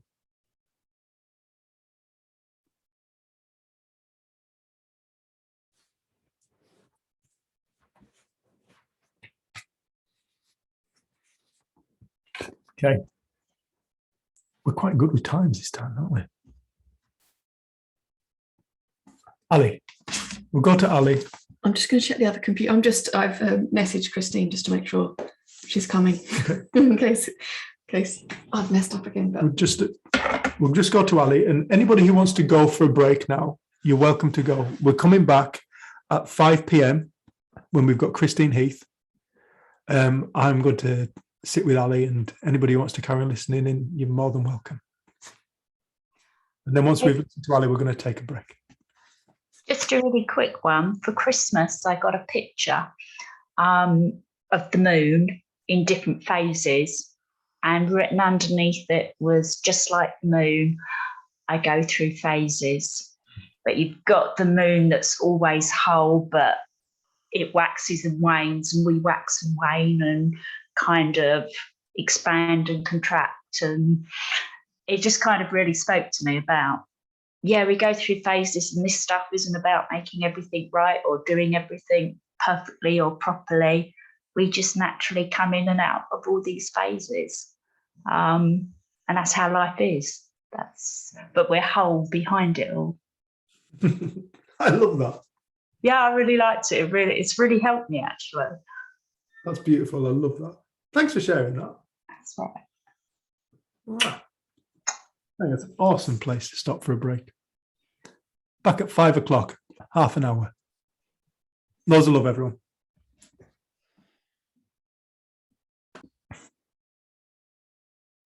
Welcome back, everybody. Just want to say a couple of quick things before we introduce the amazing Christine Heath, who I've never actually met. We were just saying we've never actually met each other, but Jenny really loves listening to what you speak about. So Jen says it's ace, then I'm down with it. So this retreat that we're doing is called Everyday Magic for the Unwitting Conjurer. And this retreat that we're running is a via donation retreat. For the new people who are just joining on, we do this retreat via donation, which means people pay what they can afford to pay, people pay what they feel they want to pay to contribute towards Jenny and myself's work and towards the speakers that are speaking with us. And we don't have a suggested limit or anything like that, or a suggested price. We just ask, pay what you can afford, pay what you wish to pay. But we do that because we are aware that at this current time, there are many people struggling. Many people have lost their jobs. Many people in the UK certainly are just about to lose their jobs. And so when we say, if there's people who can't afford to pay anything and they still wish to join on, we welcome them with open arms, and we say, could you do us a favor though? Could you possibly pay it forward with an act of kindness? That's what we ask for. We ask that people pay this forward. If you can't afford to make a donation, please pay it forward with an act of kindness towards another person. Help somebody out who's maybe in need. And we ask that we go above and beyond giving a homeless person a couple of quid in a cup. Make an effort to make somebody's day, help lift somebody out of suffering, help somebody who really needs the help, help somebody who's less fortunate than ourselves. We ask that if you can't afford to pay, please pay it forward with an act of kindness. And now I just want to hand you over to Jen and Christine. So I met Christine, I think it was back, I've seen you at conferences before, but properly in 2012, when we were at the 3PGC meeting in Florida. We actually got to spend a bit of time together. Oh, yeah. That was, okay. Was that 2012? I think so. 2012, 2013. So I was already living in Hawaii then. Yeah. Okay. Yeah. You told us all about where you lived and didn't make us at all jealous. But it's funny, I always say this when I've seen you, I'm like, you get younger. So there's something about this understanding. You seem to look younger every time when you speak. But from memory, you actually started up in Minnesota and had a centre that you opened and shared the principles with Joe Bailey, and you've done a huge amount of work there before moving to Hawaii and starting another centre. Mhm. And I've always loved, you share with humour, it's practical and it's profound. And I feel like it's always fresh. So when you asked what should you speak about, I thought it'd be really nice for people that don't know you for you to introduce yourself and talk a little bit about your story and how you came across it. And I know you did get to spend time with Sid, which many people on here would have never got to meet him in person. So you really can take it wherever you want to go, but that was just my feeling. It'd be really lovely to hear a bit about who you are and the work that you've done, because I know it's been vast. Or whatever's just floating your boat in the moment. But if there's something that's Whatever's really inspiring inspiring you right now, then you can speak to that. But yeah, thank you for agreeing to be part of this weekend, and I just look forward to sitting back now and listening. Oh, thank you for asking me. I love the name of your retreat, you know, because I think that, I mean, that's the name. My book that I wrote with Laurie Carpanos is called The Secret of Love, Unlocking the Mystery and Unleashing the Magic.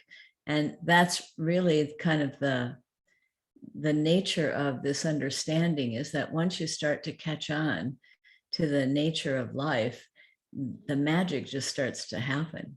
And that's really what happened for me. You know, I was a therapist in Minnesota.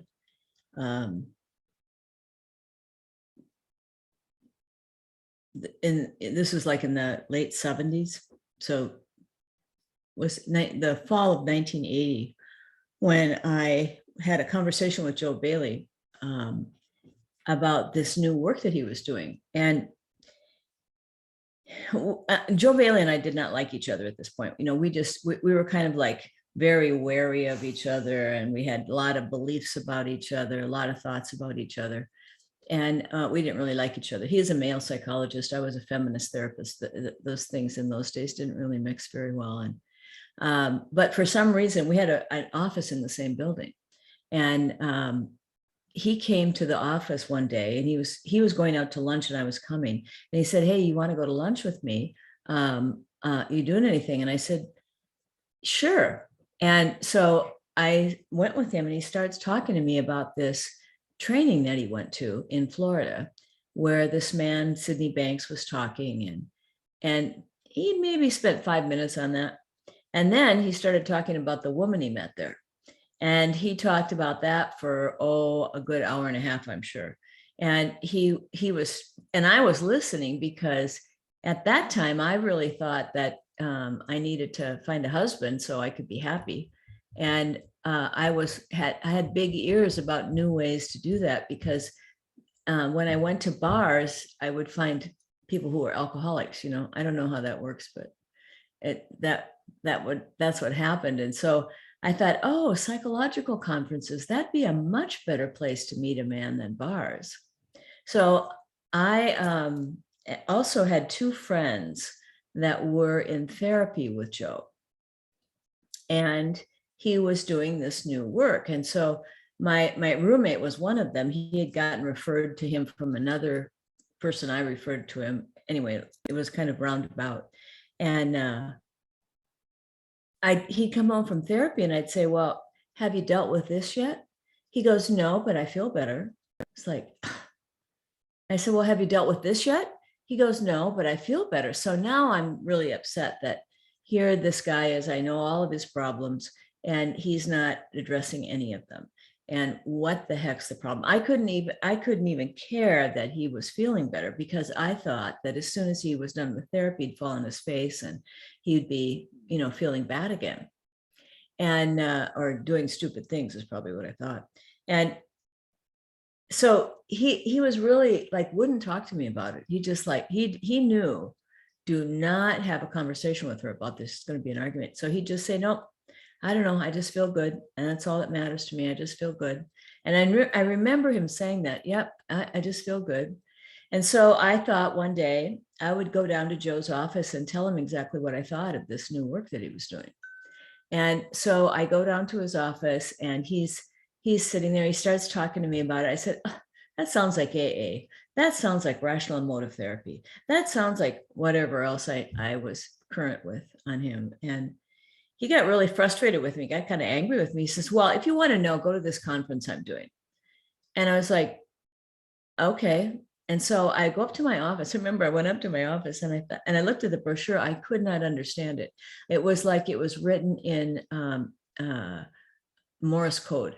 You know, it was like I had no understanding. And so I thought, well, I'm not very smart, so this smart people must know what this means. But maybe if I go, I might meet somebody. So it was funny because there was a one day, and the second day was optional. And I sat in my office and I said, now, if I sign up for the first day and I meet somebody, but I'm not already signed up for the second day, it'll seem really obvious if I all of a sudden show up for it. So I better register for both days. And so you can see my conniving mind, right? And then it turns out I was the first person to sign up for both days. And there was like only, I don't know, 5 people that ended up doing that. But I'm just telling you these little pieces because that's the magic in life, that as we wake up to the principles, it's kind of like we're walking around blind. Like for me, I became a marriage and family therapist because they weren't looking at people as mentally ill. You know, I could see that they were looking at people as the product of their interactions, and that there was some sense that people were okay and could therefore change and be fixed. And it was funny because I remember being drawn to that and then totally focusing on what's wrong with people and the negative and all of the analysis of why they're the way they are. So fast forward again now. And so I go to the conference and Dr. Roger Mills was there. Jenny, I think you met him, didn't you? Yeah, you knew Roger. Roger had the most beautiful feeling of any person I'd ever talked to in my life. And he was in front of the group talking, and I'm the person in the audience you hate to have there, the one that's asking all the argumentative questions. You know, you've all been to training, somebody's like trying to take the speaker down. Yeah, well, that would be me. And we broke for lunch, and there was 8 of us from my clinic. I owned a mental health clinic with one of my partners at the time. And there was 8 of us that worked there, and we were all at the same training, and we were all having lunch together and bad mouthing Roger. This isn't anything new. This is the same old stuff. It's just what we do is good too. And we got up from the table, and I remember a really weird thing happened. It was a really magical thing because time stopped. And, you know, in the movies where you see that the main character keeps walking and everybody else stops in time. Well, that happened. It was just this weird moment. I turned around and I looked at everybody and I thought, oh, weird. And then I turned around again and I went to go out the door and Dr. Mills came through. Well, now I know what he's doing is he's talking to the person who's so disruptive, right? To kind of see if he can calm me down. But as I'm listening to him, he said to me, he said, I didn't answer your questions very well, did I? And I said, no, as a matter of fact, you didn't. Now, the truth is I couldn't understand his answer, right? So I'm like, no, you didn't answer me very well. So he starts talking to me and I still can't understand him. I have no idea what he's saying to me, but he's got the nicest feeling. I remember the feeling that I got as I listened to him was that it was like stroking velvet. You know, when you have velvet and you kind of stroke it, that feeling is like my soul was being stroked. And now the other thing is at this point, I find out he's single, right? So now I'm definitely thinking about dinner. So I often think that life uses the bait it needs to get you to wake up sometimes, because it was definitely the bait I needed, because I was totally thinking I actually might get to go to dinner with this guy. I better pay attention in the afternoon. So I shut up and I started to listen. And I was like, I'm listening. Now you have to understand, in 1980, being positive in therapy was considered bad therapy. It was like you weren't paying attention to what was wrong with people. You weren't focusing on connecting with their crazy thinking, and that, you know, it was not valued by any of my friends, right? And so I'm listening to him and I'm going, positive. I could do positive. Like, you see that to me, like that was just a little like a little bit of a bubble came up, a little bit of my health came up, right? Like, yeah, I could do that. My thinking is like, oh my God, no way. But there was something deeper in me that kind of came through. And then we had a break, and I thought that medical doctors were about one step down from God at the time, because if you were that smart to go to medical school, you were a pretty special human being. And so there was a doctor there that to this day, we don't know who it was. But there was a doctor there, and I went up to him and I said, well, I don't know about this stuff. What do you think about it? And he said, well, I think it's good common sense. I thought, well, if a doctor thinks this is good, maybe I should listen. So I went back for the last segment, and I looked around the room, and I just started to listen. And Roger put this chart on the board. And all of a sudden, this is the feeling. I just had this imagery. I don't know if any of you have been to a chiropractor, but if you go to a chiropractor, they do this thing with your vertebrae where they push on it, and then all of a sudden it kind of falls into place. And to me, was like psychically that happened to me. Like all of a sudden I just clicked into place. And I was like, oh my God, my whole life, my problems are my own thoughts. And I cracked up laughing. I thought this was hilarious because I just spent 7 years in therapy and $25,000 trying to analyze myself so I could be happy, and getting more unhappy as I did it, and feeling more justified in being unhappy as I did it. So I had this shift, this really shift where I remember looking at it and thinking that I've been doing everything backwards. I've been trying to fix my life and change my feelings and change my behaviors. And instead of shifting in me and seeing that it's all coming from me. And it was like, when you look at an optical illusion, somebody says, can you see the old woman and the young woman in the picture, right? And it's like, you can see one at a time. You click and you see one. Oh yeah, I see that. And then all of a sudden click and you see the other one. And that's kind of what happened, is all of a sudden I clicked into this, oh, no wonder. And then click, I saw it the other way. And then I laughed again because I saw it, right? It's like I just saw it and went like, oh, back here. And I dropped into this incredibly beautiful feeling.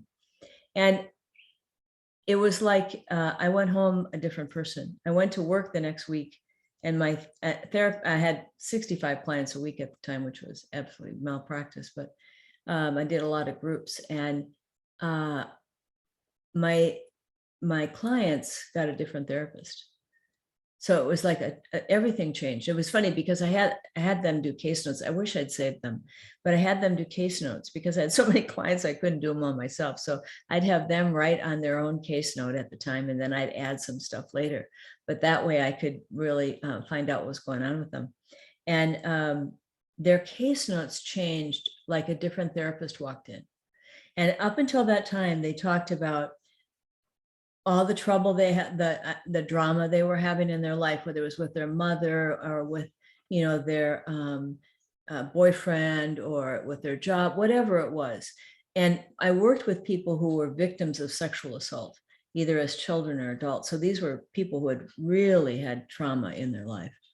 And all of a sudden, like the next week, their progress notes changed to being hopeful, talking about positive interactions with people, talking about sleeping at night, talking about getting along with people, feeling happy. It was just like such an unbelievable shift, because that shift in me then affected them. And what they said was that, I was a little bit nutty before, and all of a sudden I was like in such a different feeling, that that's what they wanted for themselves. So whatever I was drinking, they were going to be following me, because they could feel that they could see the truth of the fact that I'd changed, right? And in fact, I'll show you this.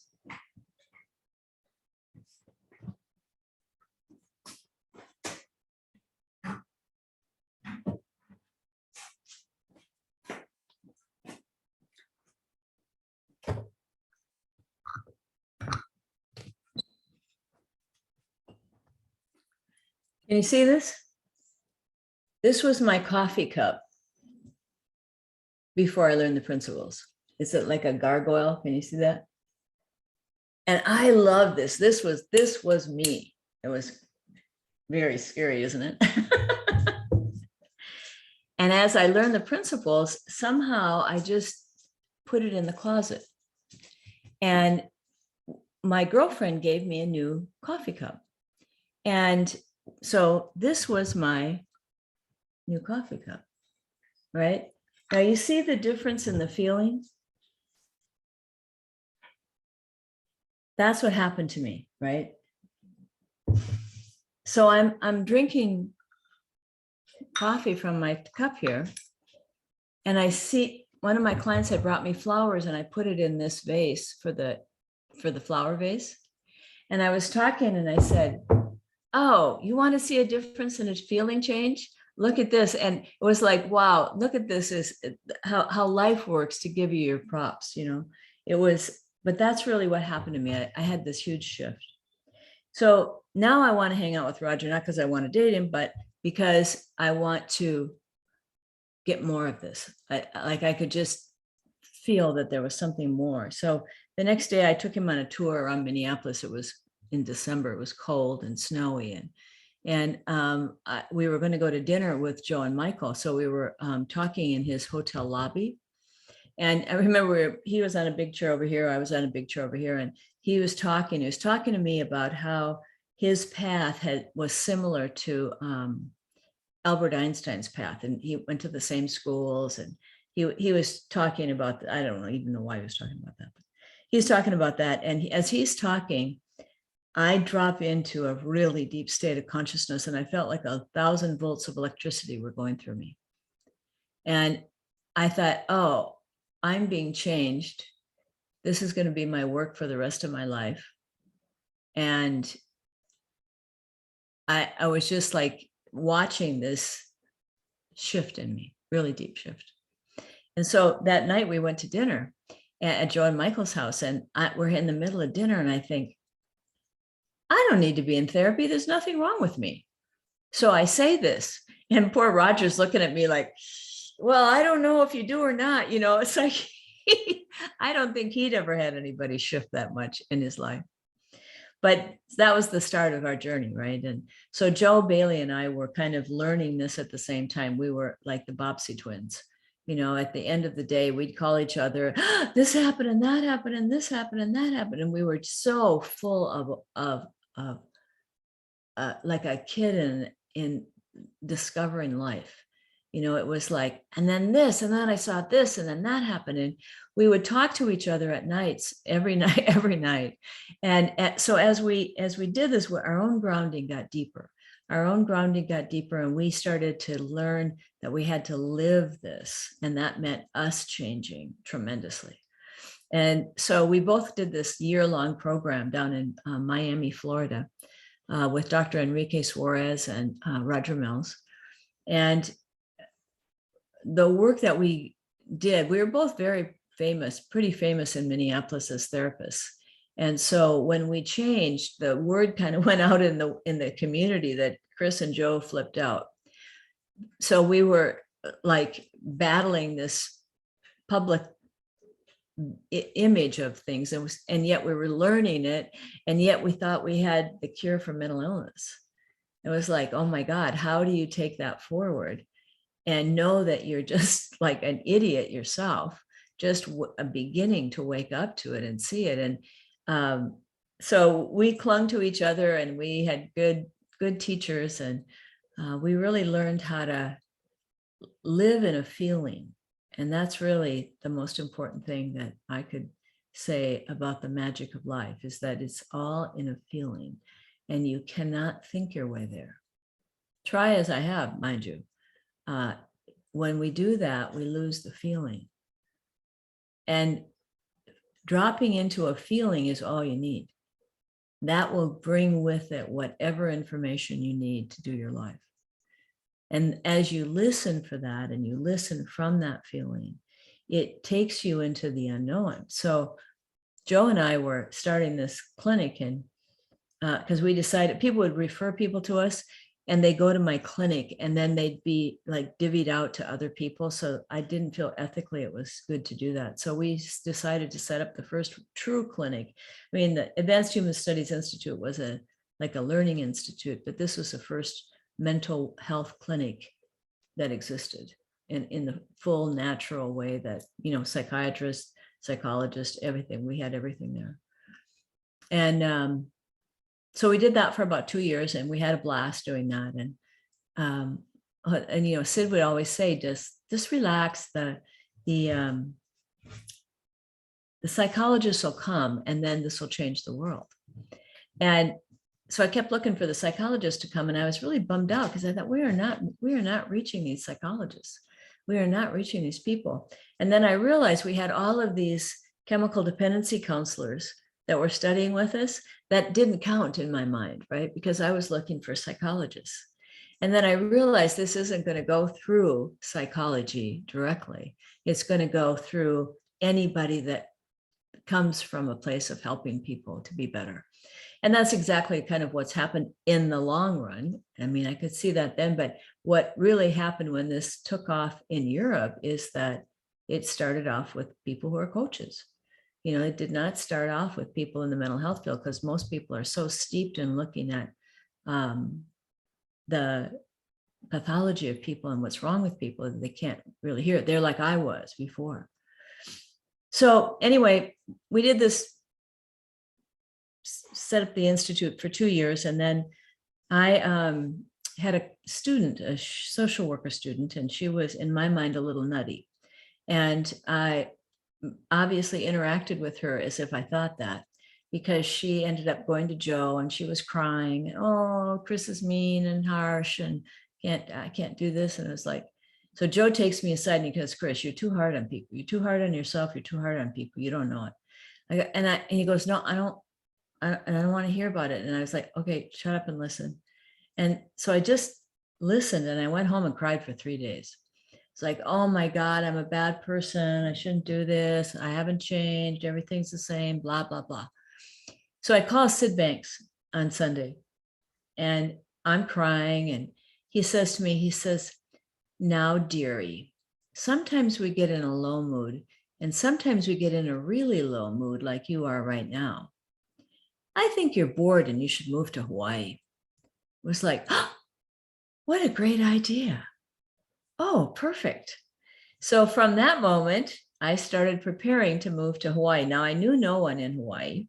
I visited it twice, but I knew nothing really about the place. Yet I knew that they had an understanding of the principles without realizing it. I could see that their understanding of aloha was really it's what we would call innate mental health, is aloha. It's a state of being that exists in everybody deep down, from which, when we are in that feeling of aloha, we treat each other with kindness. We use our wisdom. We interact with the planet in ways that are healthy and positive. And so I thought, well, it's better to go there than like New York City, because I couldn't see them like embracing the idea of quieting down and living in a nicer feeling at the time. So I talked 3 other women to go with me, and we moved to Hawaii. 2 of the women thought I already had a clinic there and they had a job when they got there. I was like, oh no, we're going to start a clinic.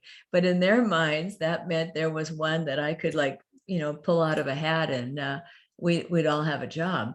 So we all got jobs in other places, and we started to learn how to live in a totally different reality, because Hawaii is a really, really special place in many ways, and it's a very different way of living. So we had to learn how to embrace living the way people there lived. And I'll tell you, that did more for me to see how my thought got in the way than just about anything, because I came from a very white, very Midwest culture.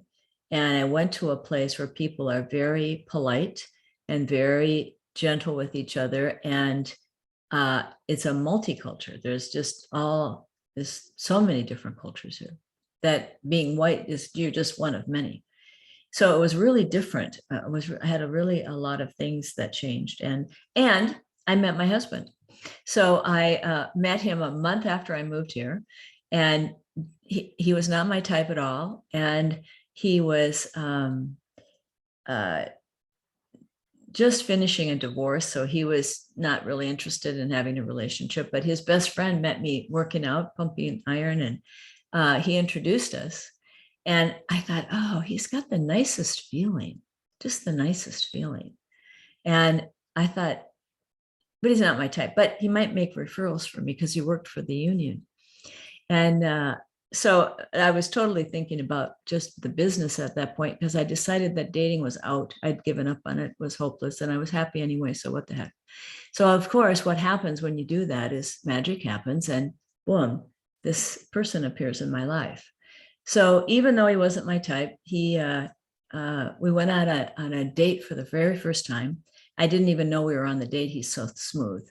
And he kissed me at the end of the night. I was like, oh, this was a date. And I didn't even know it. But that was the last person that kissed me was him. And we got in a relationship and got married about 4 years later.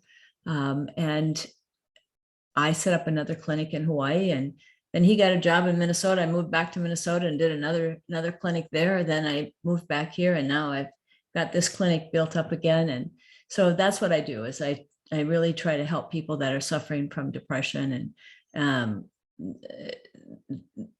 they're using their thinking in ways that make their life feel very painful to them.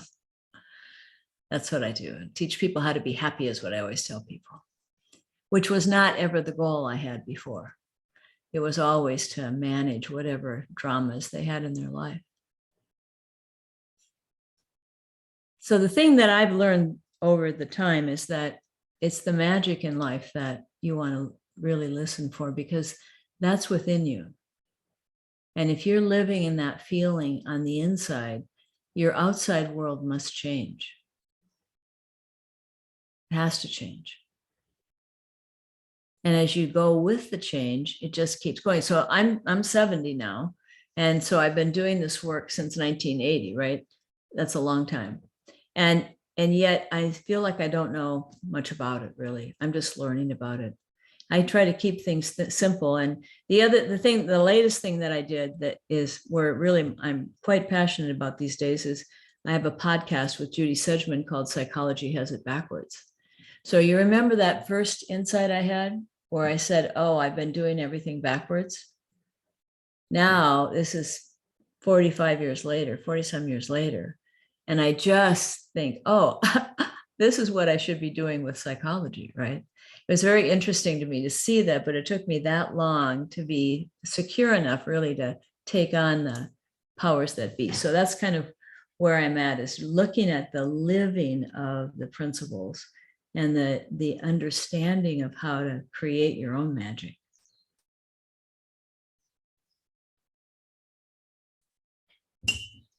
Beautiful. So if anybody has any questions, I'm much happier to answer questions, or if things you want to share, like insights you've had or anything. Yeah, if anybody wants to share anything, just pop your hand up. I believe you go to down the bottom, you've got reactions, and if you click on reactions, underneath it says raise hand. Raise your hand, and if you can't be bothered to do that and you've got your camera on, wave your hand and we'll look out for you. Christine, that was lovely. Thanks, love. Mm-hmm.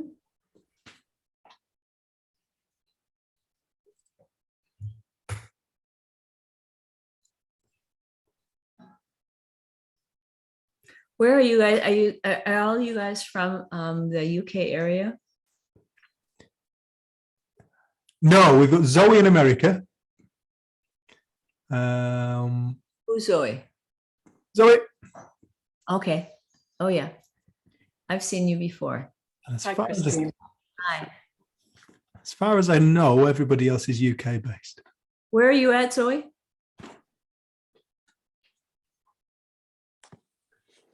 I'm in Arizona, Oh, northern okay. Arizona, Sedona. Okay, so you're 2 hours ahead of me. So like 3. 3 Okay. hours. Okay. Yeah. Yeah. Yeah. Nice to see you here. Nice to Thank see you. you. Yeah. And we've got Sarah from Gran Canaria. Where's Sarah at now? There you go. Gran Canaria in the Atlantic, All right. part of the Canary Isles. That's a Hi, beautiful place. Sarah. All those islands are very beautiful. Yeah. Sarah's is undergoing reconstruction, I believe, at the moment, isn't it? Your island. Yeah, La Palma, we had a big volcano in, Oh, well, that was your island. yeah, it was. Yeah. Were you Over there. impacted? Were you impacted by that? Yeah, I had to run.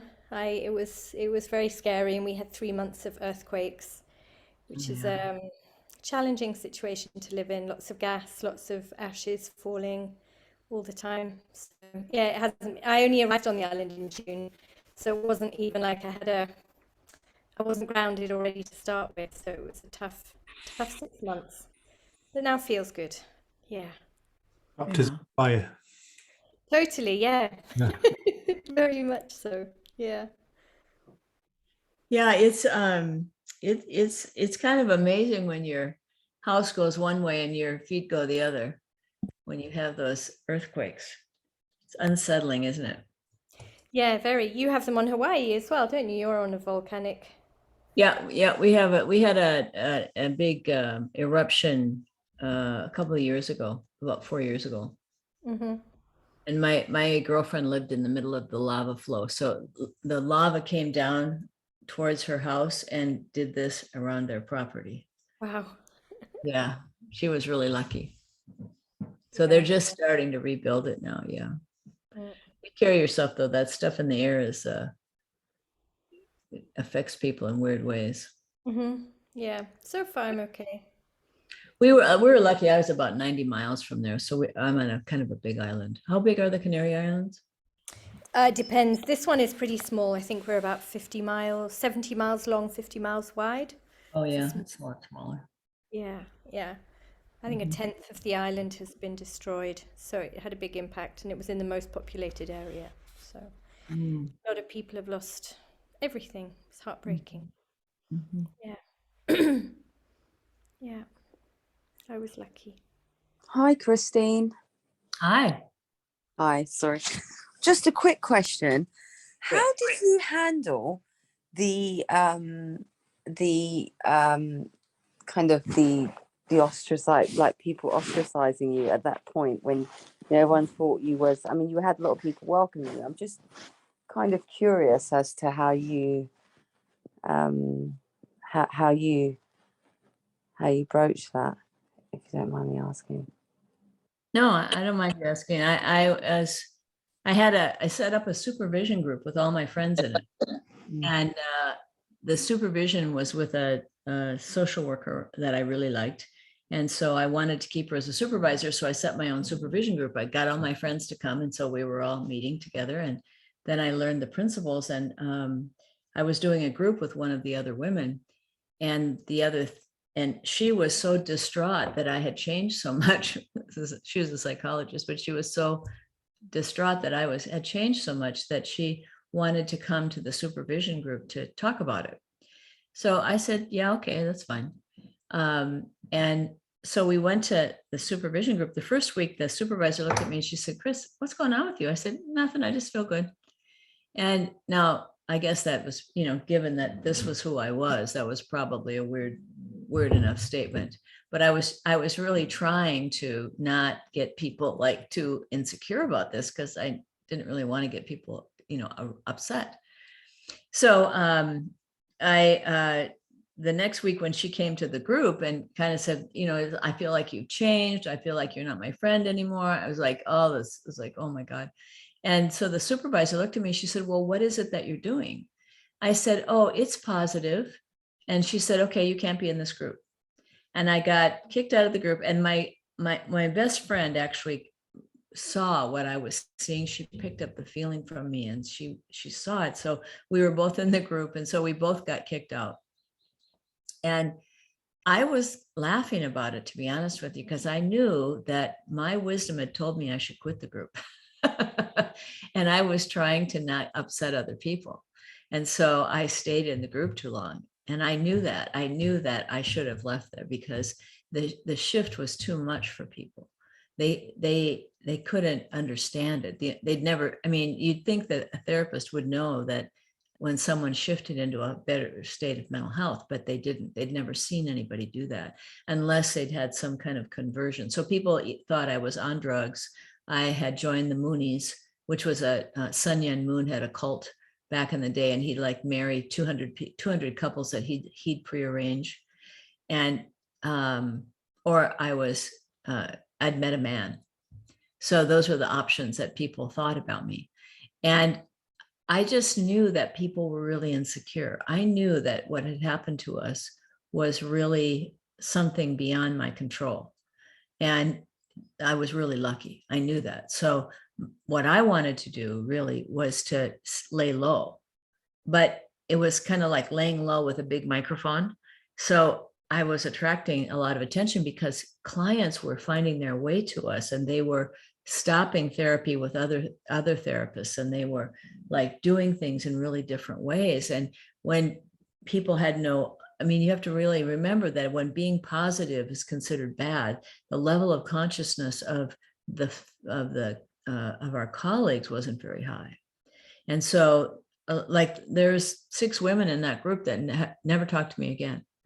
But I knew it was okay, because what I was doing was more important than that.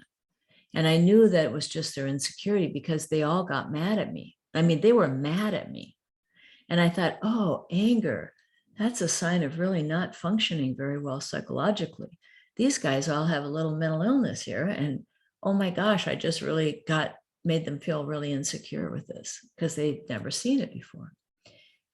So I don't know what happened after that. Is I was in such a good feeling that I just was allowing my world to change. And so I met new people, and I'd say about half of my really good friends saw the change in me and then wanted to see it for themselves. So they came in and started to work with Joe and work with other people that had now come along. So they were really interested in this work. And the other 50% just went their own way. And they, when I moved back, I went to see some of them, and they were like so not connected anymore. It's like they just weren't that happy to see me. They hadn't made time for lunch with me, but that was about it. And I thought, okay, well, enough for going back in the past. I got to keep going forward. And then new people, so many new people came in with such a beautiful feeling that it was like, I didn't want to let that go, to feel sad about what I lost. But I did have to get over my ego, because I have a lot of ego thoughts about being criticized, or people not liking me, or being told that I'm not doing things right. It's like, would really make me very insecure. So all of a sudden I did the one thing that everybody's like wondering if I flipped out. People would call me and say, have you flipped out? And I said, well, I think it's more like flipping up. And if you should try it. I said, it's really quite good. And so then we talk, and they realized that I wasn't crazy, and then it would be okay. So what we did is we just talked to people that wanted to hear.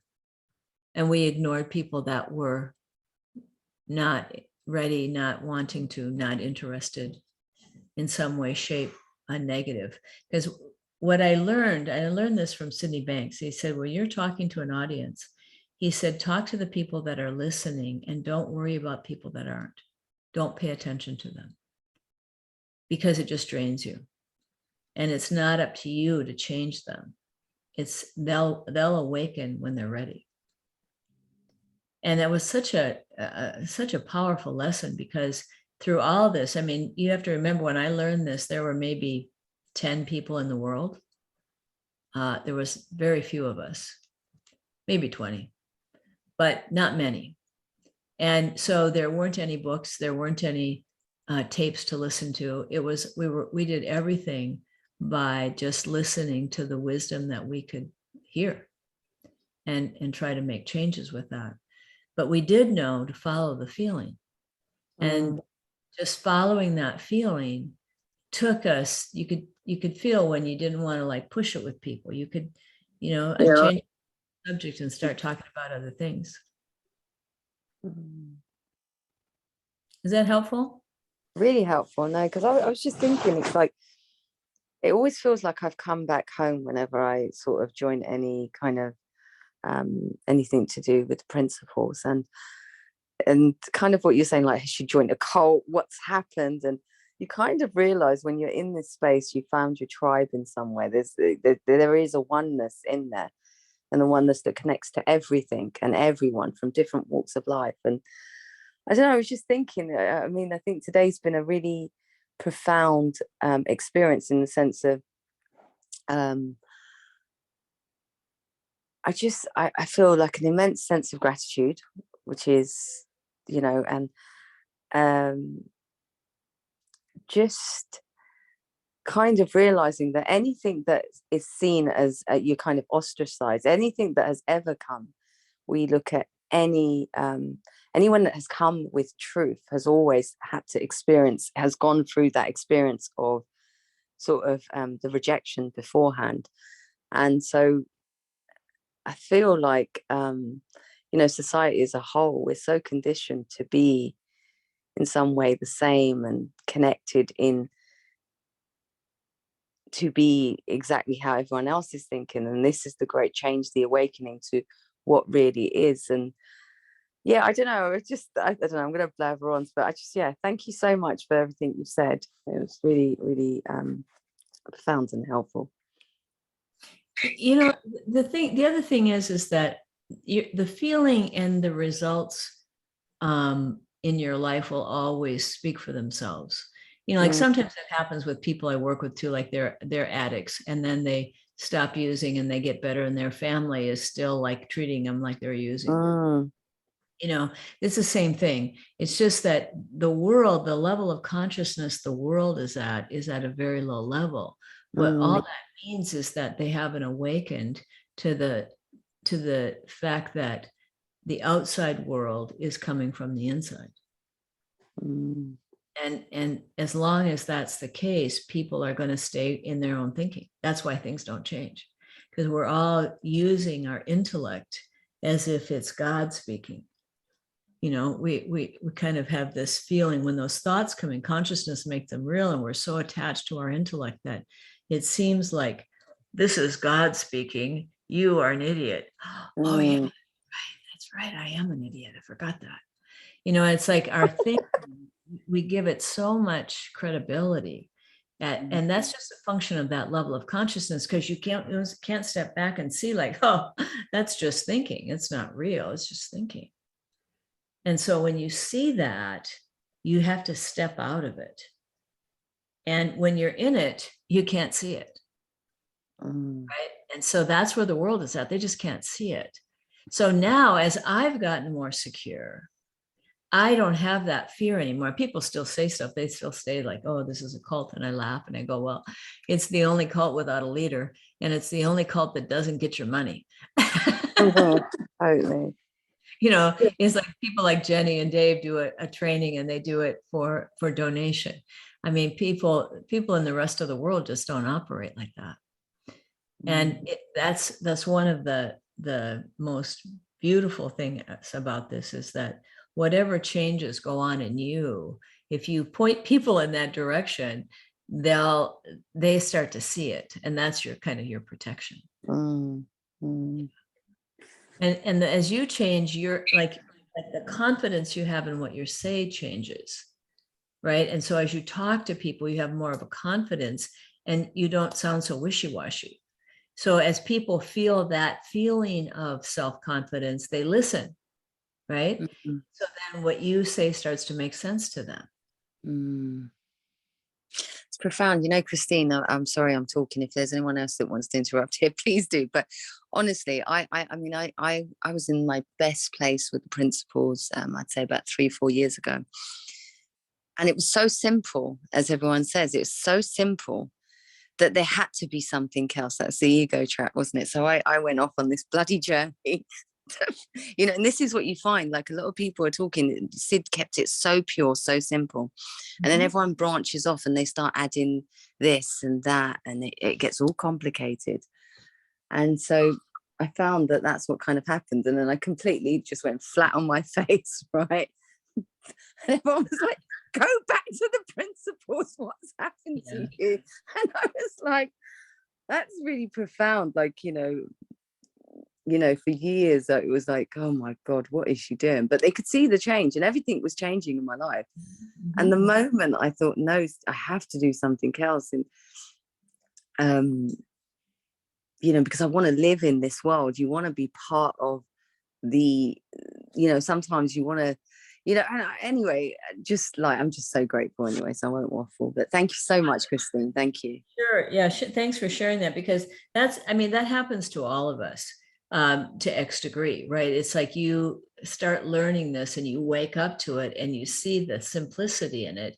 And then your little pea brain comes in and goes, okay, now let's think about that. And you make a whole nother thought system called the three principles. And it's a whole bunch of thinking about the three principles.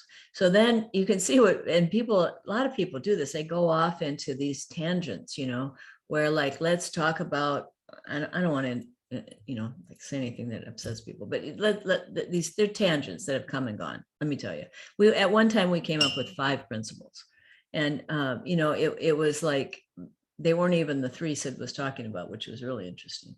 So, you know, it's like we have gone off, I've gone off into my thoughts many times. It's not a big deal. But what happens is that we change, and then you change, your grounding is to here, and then you create this way of thinking that you think is what the principles are, but then you stay right there, right? You get kind of stuck at that level. And so because you're kind of engaged in thinking again, what you end up doing is losing the feeling, and then you're hooked in the illusion. So you're going to look out in the world to find something to get you to feel good again, rather than just realizing you're turned around. So whenever that happened for you, then you turn back around and you're like, oh, here I am. Forgot about this.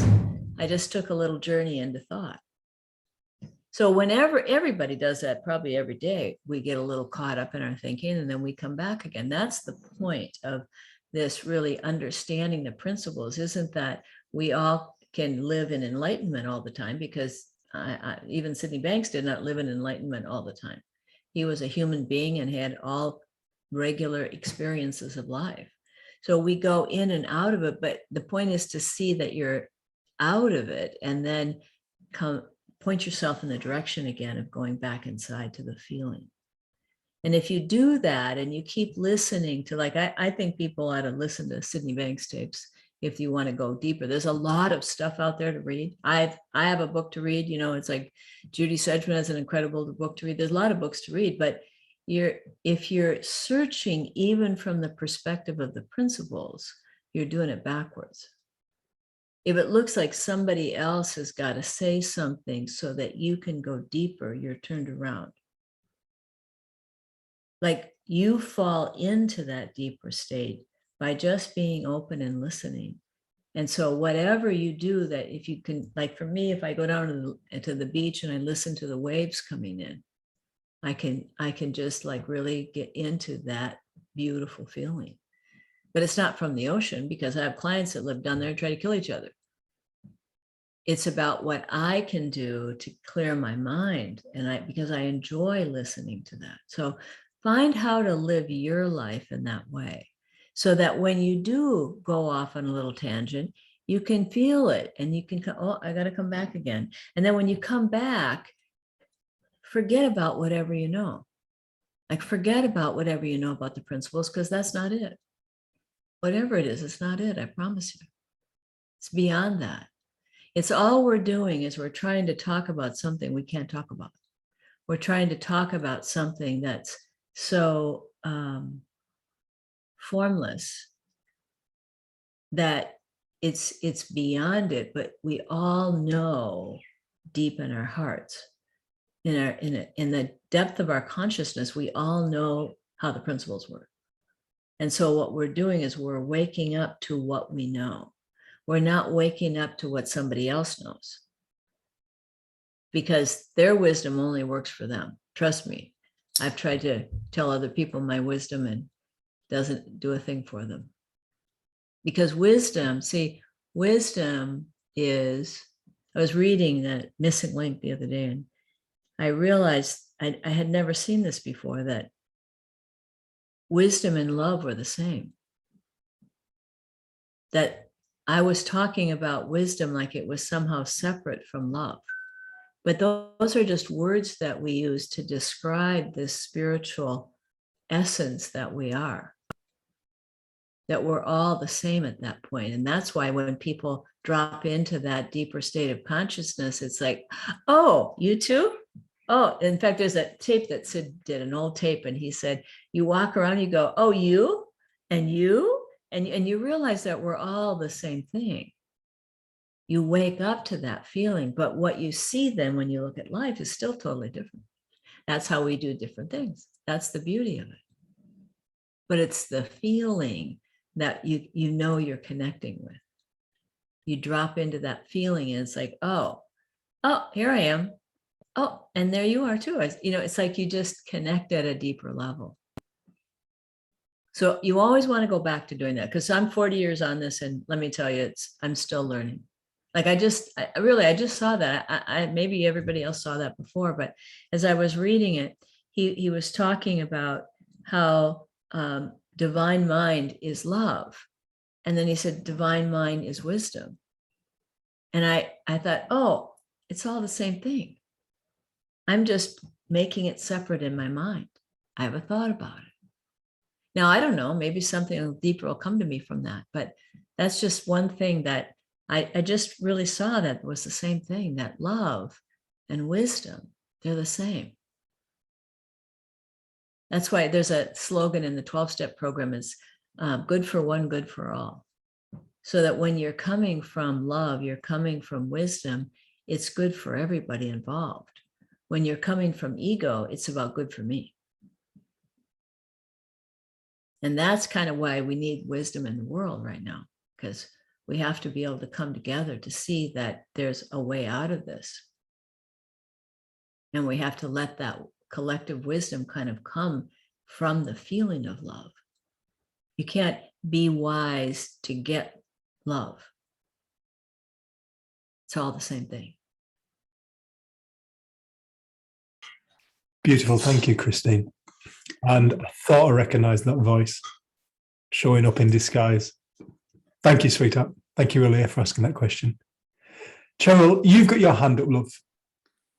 I have, thank you.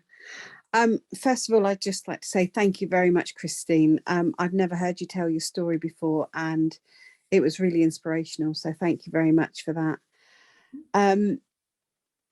I came across the principles back in 2015, and then have spent the last 6 years trying to get an understanding of them, and know that I've got very caught up in my intellect around it. And then towards the end of last year, I started getting a sense about the feeling, and I'd started to hear about the feeling. Now, you've touched on it a bit since I put my hand up, but I just wonder if there's anything you can impart about the feeling and about recognizing the feeling and staying in the feeling, and what the feeling is, although I know that it's probably different to everybody, because one thing I have realized is it's very different to what I thought it was anyway. But I just didn't know if you could talk a little bit more around the feeling that everybody talks about, please. That's a really good question. Thank you. And I think you're really onto something for yourself there, because it's true that you can't really talk about it. And to me, there's like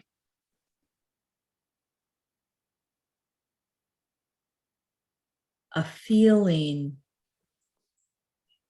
of positivity, and then there's a feeling of knowing that's deeper.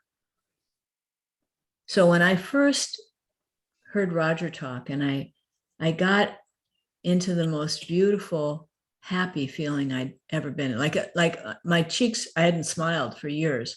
And so I couldn't stop smiling. And so my cheeks muscles were sore, like it was like I had to go like this because I just hadn't smiled in so long.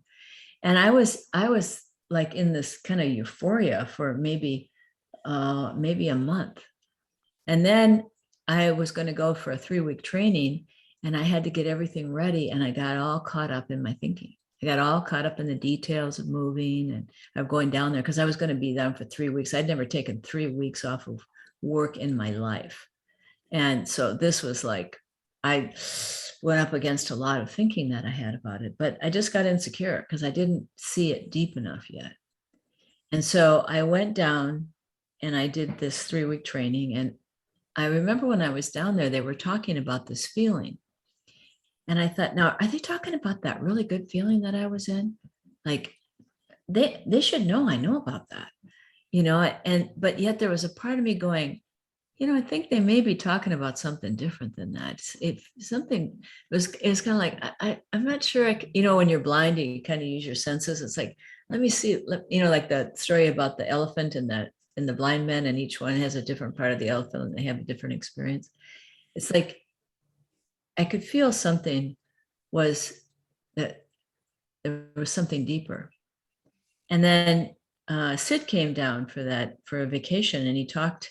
First time I heard him talk, and he was the most ordinary guy in the world. He came in, I was kind of expecting a guy with a turban and maybe floating into the room or something. I don't know, levitating as he's talking to us, but he wasn't any of that thing. He was just the most ordinary, normal Scotsman that you could imagine. And yet when he talked to me, it felt like he was talking to me. I mean, I was in a room of 20 people, but it felt like he was totally looking at me and talking to me. And I thought, I don't know what this is. This is something totally different, because my mind just got so quiet. I couldn't think. And I was like, wow, what is this? And that was kind of the beginning of it. But to me, when I'm in the feeling of it, there's something deeper that's coming through me. And that changes how I feel about life.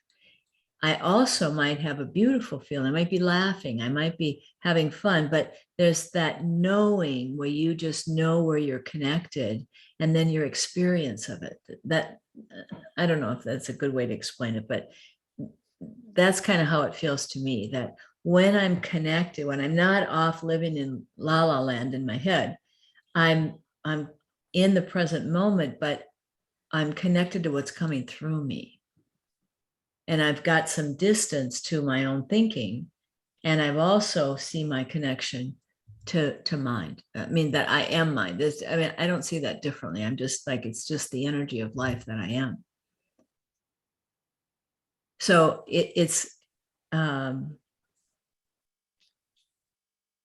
there's always more deeper to the feeling. So I can't tell you what it's like at the end because I haven't got there yet. But I can tell you over the last years, the more I pay attention and the more I'm listening for insight, and the more I'm living my life in just an ordinary way, that's enjoying my life, no matter what, pandemic, no matter what, right? Then I get new insights, and then my life shifts again. So it's like you get an insight, then your life shifts. You get an insight and your life shifts, but your feeling goes deeper each time. And so it's just kind of, if you remember that, then you know, oh, I got to get back to that feeling. Then I can feel I'm going too fast. I can feel that I got some stress. I can feel the edge. It's like, you know what I mean? It's like you get thinking and you get caught up in your intellect. You can feel like an edge in you. And then you go back and you go deeper. So it's two things. It's like that soft, beautiful, funny, happy, loving feeling. And then there's a knowing that goes with it. I don't know. It's really hard to talk about and put it into words, but that's my best shot at it. Is that helpful? Yes, thank you. Very helpful. And I think actually for me, what I heard in that is it's almost like finding the feeling when it's not the feeling that you want, you know, and it's kind of like spotting when you're getting busy and when you're getting caught up, so that you can then know that you're looking the wrong way. So yeah, it was really helpful. Thank you very much indeed. If you can see that, that's the best thing you can ever have in your life. Thank you. Because your feeling never lies. If you're in a bad feeling, you know, you're thinking too much and you're thinking what you're thinking about is not that good for you. Brilliant. Thank you ever so much. Really helped.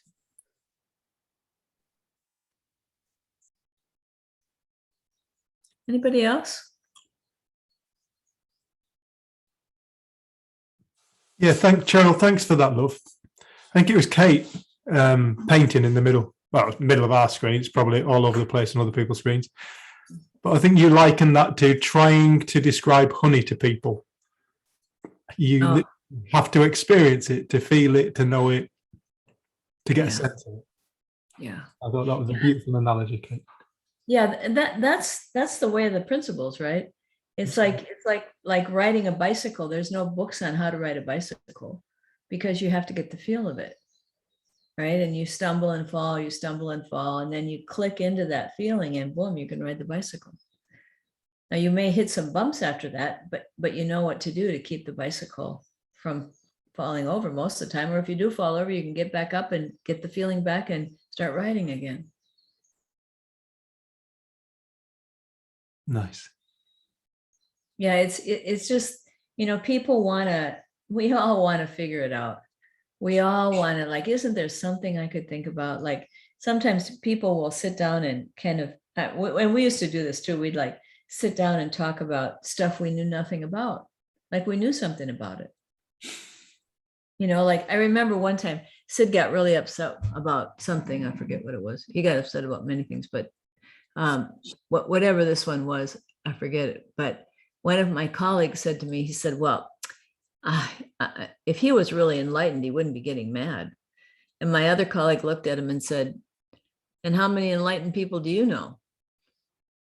Right? Because he just like made it up. What would an enlightened person be like? Oh, they wouldn't be like this. Well, you know, it's like, that's not true because he is an enlightened person and that's how he's like. So guess what? You're wrong. You know, but that's kind of the beauty of it is that there's so much we don't know. I mean, that's kind of why I can still do this work after 40 years. I mean, how many people do you know that do their work for 40? Well, I've done this work. I've been a therapist since 1976.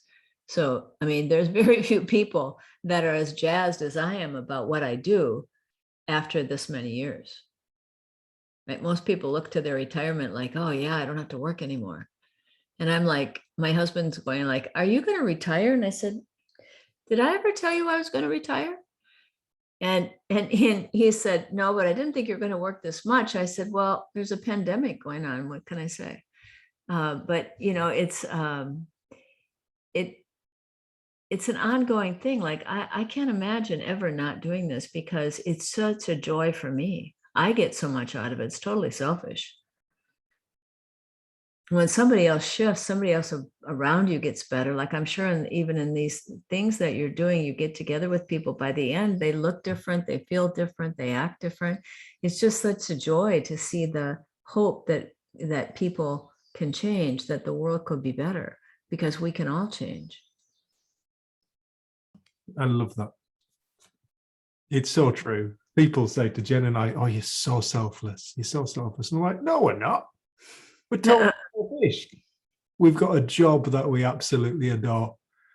We get to help people. We get to enjoy our job. There's no better life. Yeah. Yeah. It's kind of like, it's funny because people find that very odd, you know, that especially like other retired people that are friends of mine, you know, they're like, why are you still working? I said, well, you know, my work, my job's a calling. It's not a job. And they're like, really? I go, yeah, what do you think I've been doing for the last 40 years? And because some people have really no clue what I do. And they're like, oh, okay.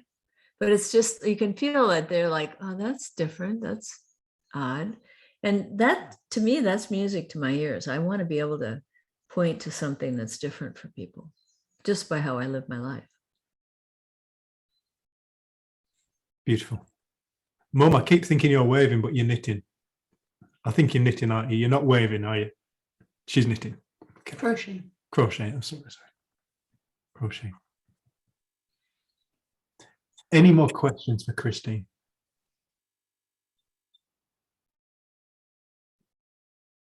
Anything that's occurred to people whilst Christine's been talking? It doesn't have to be a question. It can be share. You can share anything. We've got Christine here at the moment. Kirstian? Kirsten? Kristen. Kristen? I think it's Kristen. Well, it's spelt wrong, I think. Kristen. Kirsten, yeah, that's funny. Yeah, hi, Kristen. Right. Hi, hello. Hello. Christine, I just wanted to say a really big thank you. I don't really have a question. I'm just really grateful because, and for your podcast. You know, I share this understanding with my clients as a psychologist and a counselor, and I often refer them to your podcast. And it's like each week, it feels like you share something that's fresh and alive for you and Judy. And yeah, I love it. I listen to them on the way to the sea, and yeah, I really appreciate it. Oh, thank you. That's great to hear. You know, we love to do this. We just did 2 yesterday. So yes, yesterday I had to do a training for a 3PGC practitioner training. And then after that, Judy said, hey, you want to do something? I go, yeah, let's keep going.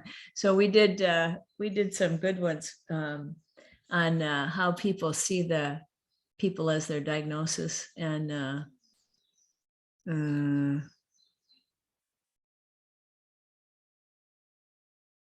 I can't remember the other one, but we were in it. We have such a good time doing it. It feels kind of sinful. But what's happened in the last 2 years since we've been doing it is Judy and I have been working together a lot. We make the podcast, and then we started a program. So we do some ongoing groups for people. But I thought maybe we'd come up with 30 episodes, maybe, right? We're on like 64. And we keep coming up with new ones because the field itself kind of comes up with some, oh, I know, it was on trauma focused treatment versus health focused treatment. And so, you know, that's the new thing. That's one of the new things. Everybody's like, it's all about the trauma. I thought, this is not new. Remember in the 70s when I was working with people who were sexually abused, we would go back in their past and do this. It's like, this is not new. It's like the field just keeps recycling the theories with a new take on it. But that's all it is. That cracks me up. But I'm glad that that feeling, because we've both really gotten so much better at teaching because we keep it simple. Like making it be 20 minutes is really good. In fact, I was talking, I thought, okay, 20 minutes, you're done now. I'm kind of like, that's about the biggest chunk I need to do. But what's the name of the podcast? Is Psychology Has It Backwards. And what we do is we really talk about how the way that psychology has been looking at things like anxiety and depression and 64 episodes of how psychology is looking at it backwards. But it's also, in doing it, we talk about just the practicality of understanding the principles and keeping it simple. So it's really short and simple. Like we get a lot of really good feedback that it's helped people. So we keep doing it. But it does crack me up that I thought we'd have like maybe 30 episodes and we're on 64 and we keep coming. So yeah, if you have any ideas or topics that you hear about, let us know, because that's kind of how we don't live in the world of traditional therapy. So we kind of hear about it, you know, like one of my clients said, do you know that there's a thing called toxic positivity? It's like, what? And then so that I had to go learn about that and talk about it. So it's just really been such a learning experience. You know, we've had such a great time doing it. And I think that both of us have gotten clearer and gotten better at really talking about this, because that's what we know. So thank you for that feedback. Thank you, Christine. There was one more little bit to that message. It's what's the name of your podcast, Christine, which is Psychology's Got It Backwards. And where is it? It's on any Amazon, it's on any podcast. If you go to the podcast networks, it's on, I think, all of them. Spotify, things like that. Yeah, it's free, totally free. No. It's on Spotify. She just found it. Okay. Nice one, Sarah. Yeah. Okay, we've got 10 minutes left if everybody's still up for it. I don't mean that it's just been, we started at 10 o'clock this morning. I was just going to say, I think you guys have had a lot today, it looks like. It's been a nice day. We had a long lunch and then a half an hour break before you came on. So we've had a bit, but It's been spread out. it's been really nice. Yeah, it's I could see everybody was really quiet when I came in, and it's really nice. It's nice to have a retreat like this, isn't it, where you can get together with people that also want to be in that feeling. And an example of really this is something like this, because we all can feel connected. Like, I don't know you, you don't know me, but we can feel in this moment connected, because where we're connecting isn't through Zoom. Is it? Because I'm 3,000 miles from you guys, at least. Where we're connected is on the inside, and then we feel it on the outside. So we can feel like we're connected. I'll tell you one funny story before we go. I used to do this program for men who were violent with their partners back in the 2000s. And we were at the time considered really weird. We did things weird. We didn't follow the power and control model, blah, blah, blah.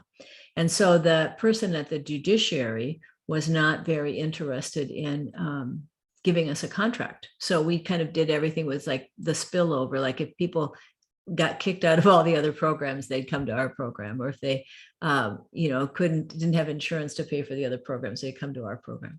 And so we had kind of a weird group, but we got really great results. We presented at a national conference, and we were going really well. But the person who was the head of the judiciary at the time didn't like us. She liked the other programs, and she was kind of enmeshed in that community. So what happened is I moved to Minnesota. The guy I did it with moved to Mexico. So we stopped doing it. So fast forward 20 years to the pandemic. And I'm talking to him on the phone one day. And all of a sudden, actually I Zoomed him. And all of a sudden I went, we could do those groups again. And we could do them online. And he could do it because he could still do it from Mexico. And so we, that thought came in, and we started this program. So I had to learn how to do an online group with, actually I'm learning how to do it, because the first 2 weeks we're doing the third week totally differently, because the first 2 weeks we had one guy that was bathing his children and cooking dinner and doing everything while he's doing the group. I was like, no, can't do this.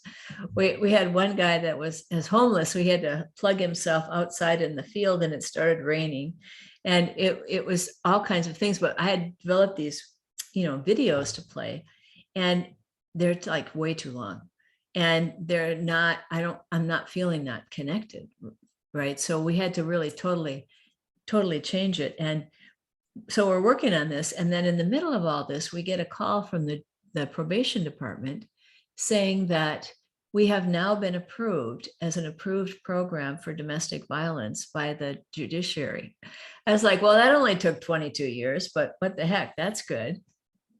So you just never know, you put you plant seeds everywhere. You never know when they're going to germinate, when they're going to take hold, or how your life is going to change. And you don't have to be like any kind of a helping professional. It's like, if you're living in a beautiful feeling, it'll come out of you anyway. You talk to your neighbors in the backyard, and all of a sudden they just say, I just always feel so good after I talk to you. Then it's that feeling is just coming through you, and you're touching the world. And you don't have to do anything. It's not your job to do that. You just have to relax and let the feeling come through you. So simple, isn't it? Yeah, so simple. So So simple. We make it so hard. Yeah.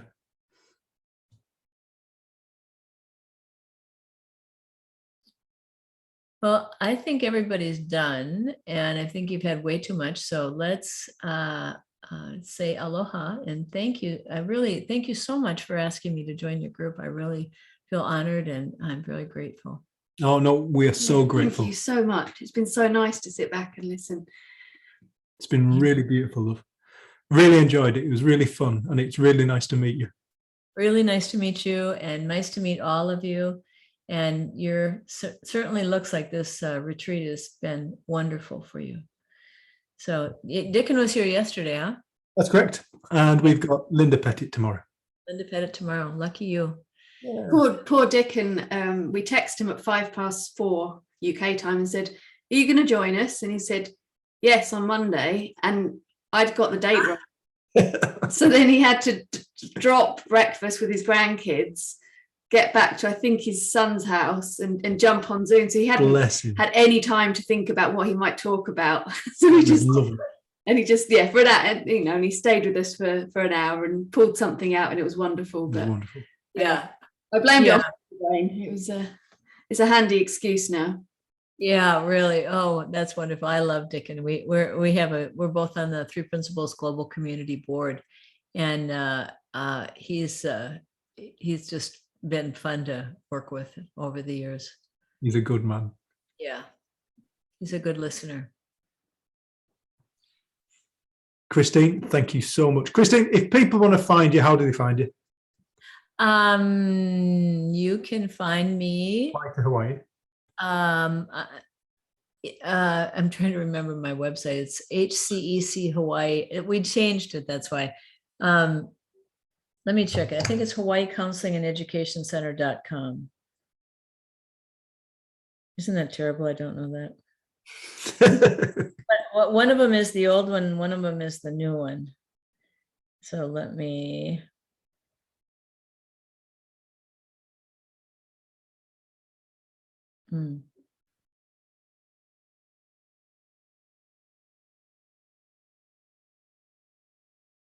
Somebody's put Say. It says on it tonight. Where's Say? Just What? on Facebook. Kristen Heath, hc.hcec on Facebook. Yeah, but my website is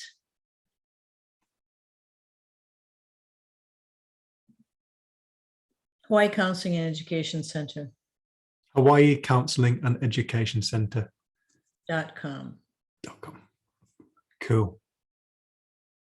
Yeah, so I'm on Facebook. If you friend me on Facebook, you have to put up with my political stances. So we get grief on our podcast sometimes for that. I said I had white privilege thinking when I moved to Hawaii, and somebody wrote and said, "You started to get political in episode number 34." I was like, "Oh, okay, whatever." Anyway. Well, it gets popular then. Yeah. So it's but you can reach me there, and also at Three Principles Global, 3pgc.org. I'm on the board there, and I'm also a practitioner. So all of my information and contact information is there. And if you want to send me an email, it's just my name, Christine J. Heath @gmail. And that'll be .com. No, that's my email. Is it just straight Gmail? No .com? Oh, yeah. .com. Yeah. Yeah. We have to say that in the UK because Okay. we have .co.uk over here. Oh, you do? Yeah, in America, everything's .com, isn't it? .com or .org? Yeah.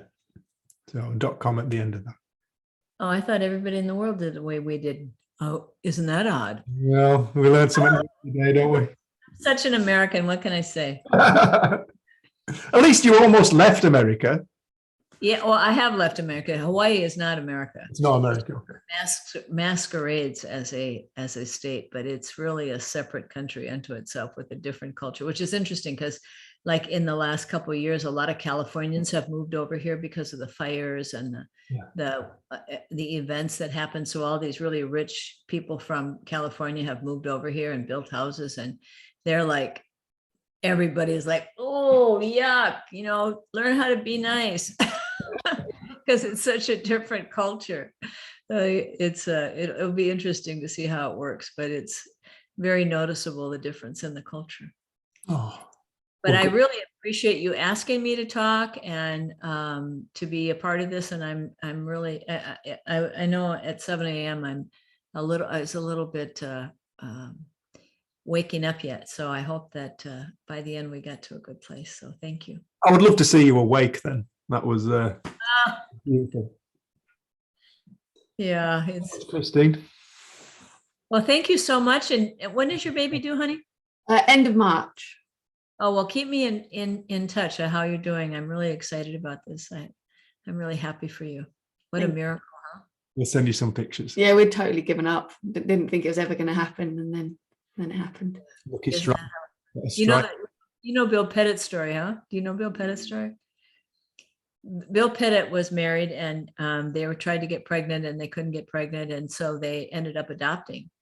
And she got pregnant 6 months later, and then they tried to have a second one, and they tried and they tried and they tried, and they couldn't, and they adopted a second child, and she got pregnant in 6 months again. It's so funny when you take it, when it's not you, when you let it go, it comes back to you. So good for you, honey. That's great. I'm really happy for the both of you. Thank you, love. I'm thrilled that you're having such a good life. We are. We do. So you've got good news here, and I just want to thank everybody for listening and being so kind to have me come and talk. And thank you for the questions as well, those that asked questions. Yes. And for those that listened. Thank you. Thank you. Thank you. Thank you. Thank you, Christine, love. We'll let you get on with your day now. And we'll just say thank you to everybody. Thank you all for a wonderful day. Thank you for all your contributions. And tomorrow we start at 10 o'clock again, last day of the retreat. And yeah, hopefully see you tomorrow. We are aware that many people will be going to work. But if you can, just put your headphones on in your computer, pretend you type in, and just come and join us. Yeah. That's the way to do it. Aloha. Aloha. Loads of love. See you tomorrow. Bye, everyone.